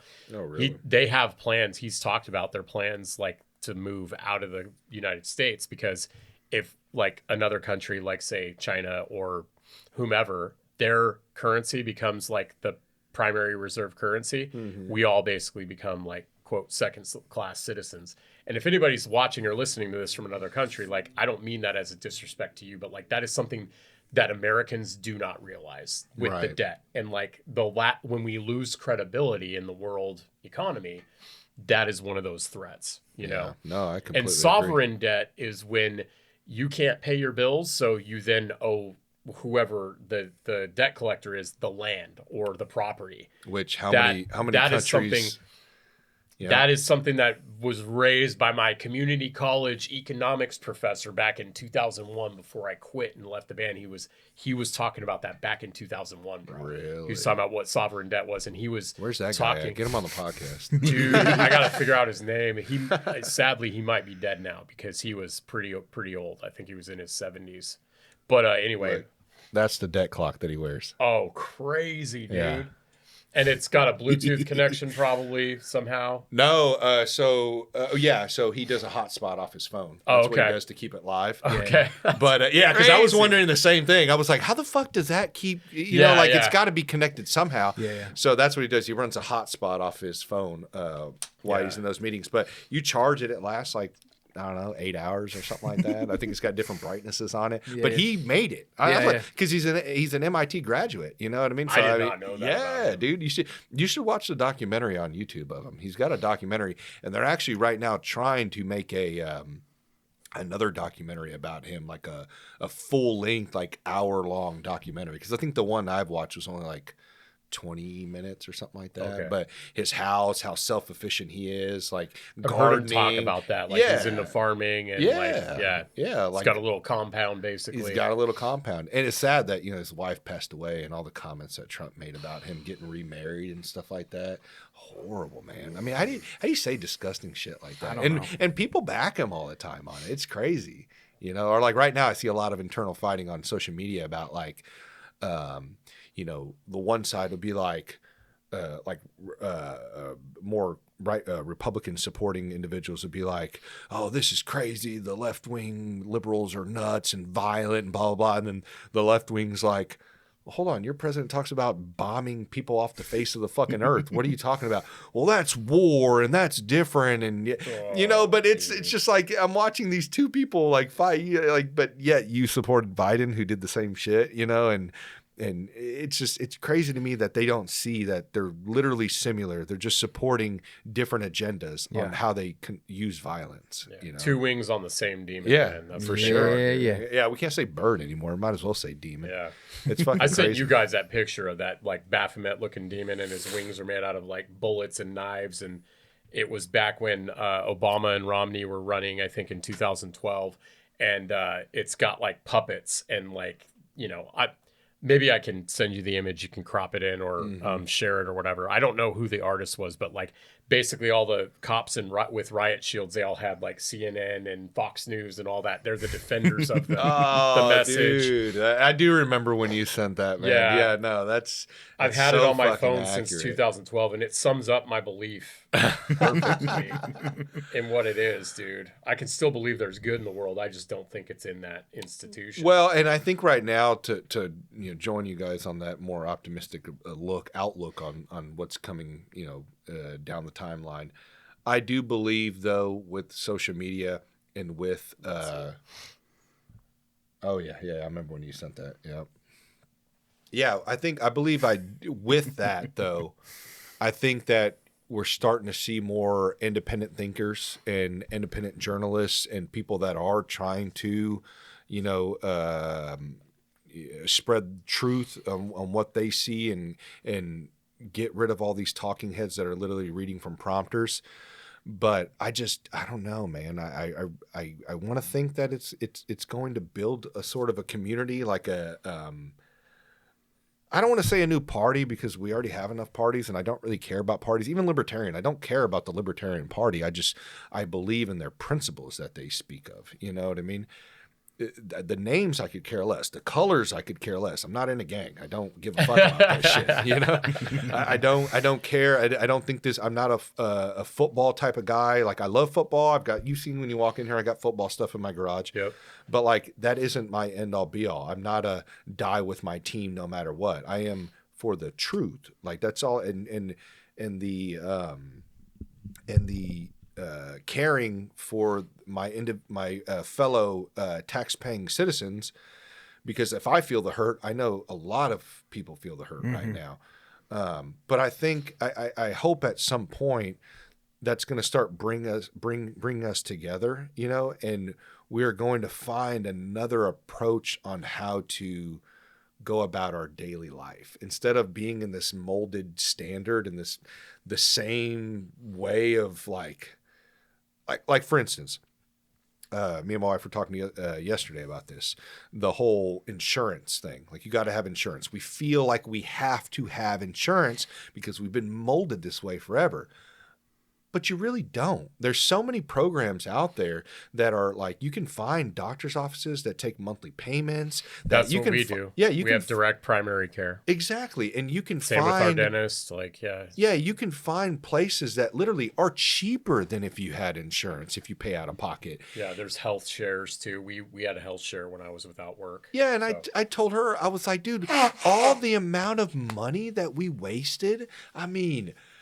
$6,800 deductibles a year, paying $800 a month in fucking health insurance for a probably $6,800. It was like $6,500 deductible for family. Why? Because that's all I know. Because that's all I've been fucking taught. So using that example, I hope at some point these communities and that are kind of like thinkers like us, we start to kind of band together. And then, you know, even if something does happen, we have these communities that we're surrounded by, whether or not it's in person or online. At this point, it's almost the same, I think, in a sense. You know, I mean, you're like we talked about earlier, when you watch these podcasts so many times over years, you almost become as if like you know that individual. So I'm sure these online community groups are the same way. I mean, like, do you remember when you were younger and you played online gaming, you'd have a guy in Texas you played Madden NFL with for years. Yeah. You never fucking met the guy. You didn't even have his fucking Facebook because we didn't really use it as much back then, or MySpace. But like, that was your boy. You know what I mean? That was fucking Tom over there in fucking Austin, Texas. You know, you played Madden. I used to have this guy that I used to play Madden NFL with. I don't even know what happened to him. Hope he's all right. He was a cool ass dude. We played for years online, all the time. Like, he would vent to me about his relationship and his work life and the personal struggles he was going with. And I still to this day don't even know what that dude looks like. I just knew him as his fucking gamer tag that I don't even remember, you know? Right. But so if you can build that bond playing Madden, surely these groups that are coming together, even some groups that I'm in, you know, it's like you're going to be okay. And that's what kind of gives me, I know sometimes I can be a little doom and gloom on this podcast, but I do have that side of me where I try to remind myself that it's going to be all right. Like, you're making the right moves with meeting individuals like you guys and others online, that you'll be all right. If something happens, like, it's going to be hard to adjust to change because human beings have a hard time adjusting to change. But like, it's not impossible, Right? you know. I can say you'll adapt. After COVID, one of the only real, like, there was a lot of good things that my wife and I figured out during it, but like, we now know that when the world ends, like, our bullpen, the people, the tribe we have, like, and you guys are absolutely part of that. Yeah. So like, when you and me and Tyler went to the range, like, you think we're going to be okay if infrastructure goes down and we have to hunt for our food, or we have to defend ourselves, or if there was a invasion or whatever. Like, if something goes wrong with my health, I don't just have a doctor anymore. I have a doctor. I have a chiropractor who does muscle work now. I've got all kinds of folks that are specialists in different areas of healthcare, because I learned, depending on the one system that I had always known, was not going to serve me in the worst of times. Right. You know, I've because I started years ago, I now have a tribe of people that can rely on me and I can rely on them. You don't build it overnight, but like, especially like, let's just talk about too, like, here in Kansas City, dude, like, all the people that we've met through this podcasting, all the people from our academies and our gyms. You think we're going to have a problem if like the world ends? Well, the only thing I can think of is just on a mass scale with so many people. It just depends on how the world ends. But then you're competing. Do we have? So hunting? Do we have? Well, okay, with yeah. millions of people. I'm not talking about Hunger Games or Walking Dead right now, but like, do you, like, because of the community that we have, we are going to be all right, because we started building. We were doing life with each other this whole time, so we can do the end of the world with each other as well. We can do, like, if there is that moment where it flips and everybody's just like, what's the Zach Galifianakis show The where future is agrarian. it just goes to, you know, it's all agrarian, man, and we're all farmers or whatever. Like if we flip, like, I know that the people in this room, and from what I know about your listeners, a lot of them are my listeners too, like, we're all going to be okay. Right. We're all going to be okay. We all have DMs. We all have text groups. Like, we're working on ourselves in that academy. We're becoming the weapon. We're critical thinkers. We're trying to be the best husbands and fathers we can possibly be. So that's what we have, bro. Right. And that's what I learned. Like, if there is another COVID or whatever happens, is like, as scary as that was, I had all my real ones with me. I had more than a handful of 3 a.m. friends when COVID hit. And those were the people that our relationships got deeper through COVID, because it was like, we were like, okay, like, I had food buckets from California, earthquake prep. I had water barrels for earthquake prep. Now it's just like, okay, well, yeah, if the grocery stores are really empty, because the average amount of food in a grocery store is only 3 days worth. I don't know if that's changed. Like, we're going to be okay. and we actually have some food and our neighbors have some food or whatever. Remember, toilet paper was a big thing. Like, Oh, I dude. did. I had to borrow toilet paper, dude. I can't believe I Nostalgic did. right there, bro. I can't believe I did. It was toilet hilarious. paper wars. Me and my neighbor were laughing our asses off when I called him up and I was like, bro, I can't believe I'm saying this, but yeah, you got a roll of toilet paper. He's like, actually, we do. Bro, We I was found having some. a hard time finding toilet. Were you having a hard time finding toilet paper? It didn't affect me. We had Oh, one fuck, dude. time. It was that time where I asked, and he had just stocked up from Costco, so he gave us half. I remember at Walmart, motherfuckers were going crazy on that Isn't shit. that insane? So How I like was like, what the the basic So man, weird. Most people that are when they have just the basic comfort strip, they freak out, and it's like, dude, I'm not one of those people. I know. And media wasn't helping by causing mass hysteria Oh, too. yeah. Like Nah. I have a feeling, I'm sure the owners of those companies somehow Yeah. were sending out messages to those Little- news outlets going, Yeah. hey, Little over here. we're running low on toilet paper, so let everybody know. I'm Yeah. surely, because the amount of essential workers Yeah, I've yeah, seen, yeah. like I worked all through COVID, we were not fucking essential, but somehow they were able to skirt around that. You know what I Yeah, mean? you were a government contractor. The Yeah, government yeah. Well, needed we you were to stay making open. parts for some government projects. Yeah. Okay. Well, that's not our entire. You know, we were making other shit too that was not. But yeah, it was it was wild. It would be a scary time, but I know that like I've found some of the best people I've ever met in my life through the worst of times. And like I'm sitting here with dudes right now that it's like I know if that were to happen, it's like we would be able to count on each other, you know, because we have those relationships. I have chickens, so Dude, I love sell that. chickens. Yeah, I know, right? If it goes to shit, I'll sell you a chicken. I mean, and that's the thing is like everything that as we know it could collapse, you know, tomorrow, and we would have to decide what's really important. Dude, I have to get better at prepping though, because although I do have, I feel like a good amount of ammunition and I have some things for food stored, but I don't have nearly enough. You know what I Food mean? is important. What I learned with COVID is vitamins were important too. Really? You know, because yeah, dude, yeah, because like remember when vitamin D was like they started talking about it? I remember when I couldn't find it. Like I couldn't find it on Amazon. Right. And like when our vitamins were expired and they had shelter in place, I didn't want to go out, you know? I wanted to have things inside. But what I've learned from 10 years of having you know, my wife and I's rule, because in California with the earthquakes, like we always knew the big earthquake was coming, but like try to have like 3 months of supplies on you. And those food buckets, they last for like 25 years. Oh, like You the know? MRE or Yeah. MRE? Well, they have food buckets where it's got like 40 meals in it or whatever, and it's like a 25-year bucket. It is not, I mean, and those are fun when those start to expire, like opening them up and like having little cookouts in the backyard and shit. How good are they? I've never tried one. One that we got into, it was actually pretty damn good, and it was probably just because it was full of sodium. You know, which you want in times when calories are tough, you know, but like water barrels is another one. Another one people don't think about is your water heater. So that's like typically 40 gallons, 45 gallons of potable water. Like you can just get into that. Like, because they say like if infrastructure crumbled, like sewage would be a problem because like the sewage. Yeah, dude, it's a rabbit hole. I have a you can go water down. bob. A what? A water bob. Me too. What's water bob? You throw it in the your bathtub and you fill it up.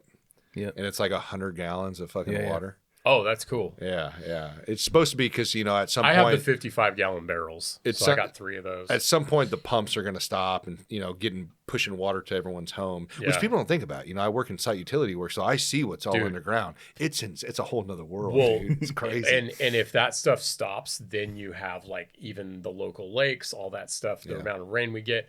Like it's a sketchy situation. Oh yeah, You and know? if no one's maintaining a lot of like the your storm utilities and stuff like that, those start building up. Shit, I mean, because think about like people don't understand like the amount of rain like in my backyard, it'll start pulling up because it doesn't have proper drainage. Older neighborhoods, infrastructure starting to kind of settle and tear away, and you know like it needs to be maintained. Well, imagine if it doesn't, and now like all these storm inlets and the pipes underneath the ground, like they're not being maintained or you know, literally excavator ripped out and replaced. That stuff's going to start backing up and shit, dude. And you're really going to start to see what it looked like back in the day when they would just throw their shit out the window into the street. You Welcome know? to England. It's crazy, dude. It's Black like plague starts happening there's again. people that live in countries right now with the conditions that we could face, and they live in it every day. Right. But like we would crumble. You know what I mean? We'd have people freaking out. Dude. I know, dude. You know, it'd be pandemonium. And, you know, all that to say, like, just to go down to that original point, like, that is why I think the people that I've connected with that have resonated with me, like, are just really just trying to be a better version of themselves. For sure. You know? I agree. And, So yeah, dude. with that ending, what do you got coming up next on your podcast? Man, getting to 100 episodes, dude. I got 50 more episodes to go. Just enjoy it. Don't chase Yeah. that number. Just enjoy it. Yeah. When you get to 100, it number's like doesn't a matter belt, man. anyway. It's just 2 inches on Well, your I've noticed that with podcast ass. podcasters, even locally here in our city, it's like that number matters. It really fucking doesn't. I literally used it as the thumbnail for your episode on my show. Is like 100 episodes because you were just about to get 100 episodes. Yeah. And just quote John, man, 100 of anything is a lot, you know? And then also I'm helping Stephanie with hers with Motherhood in America. We just got to get her like the right camera. I got to start following her around to some of her speaking events and stuff. Oh, So, that's neat. yeah, that's what I got going on. That's Hell cool. yeah. Yeah, Oh, what yeah, about you, dude. dog? I'm at 83, so I'm moving up there too. Yeah, I'm starting to look for interviews. So I restarted back in January. I've just been doing the news and highlights, and I've reached out to a couple people for some interview podcasts. So Yeah, It's but gonna I be like. good. I've been thinking about going that direction of doing solo, truly solo, not having like a whole team and stuff like that. Yeah, talking yeah, like yeah. truly just me. You know what I mean? And doing reviews like on politics and certain events that are going on. Yeah. But you know, it's just.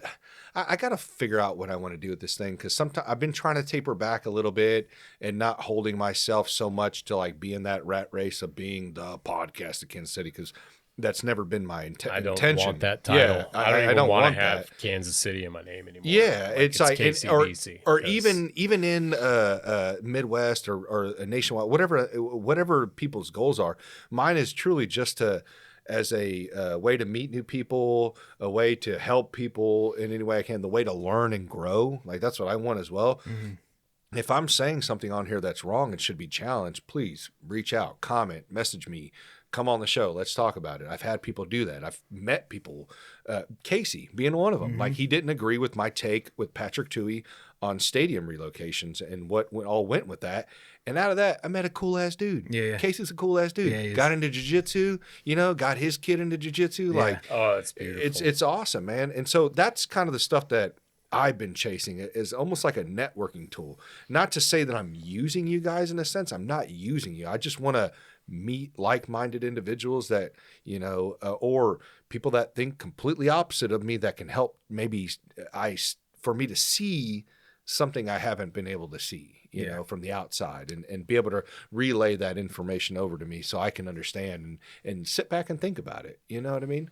Your So- solo episode, your first one when you do it, it'll be awesome, dude. I hope, man. You I hope. study, you come prepared, you got the setup. Sometimes I just have my start better riffing. days than others. You know what I mean? Like today, like I said, I felt a little off, but I admire guys like how you are when it comes to what you do. This dude was like so much inspiration. Dude, for the me, security It's not shit, even dude. I'm telling you, funny man. I now. talked about it when I had you on, dude. Yeah, I mean, yeah. it's like, it's amazing some of the stuff you talk about on there that I'm just like, what the fuck are you?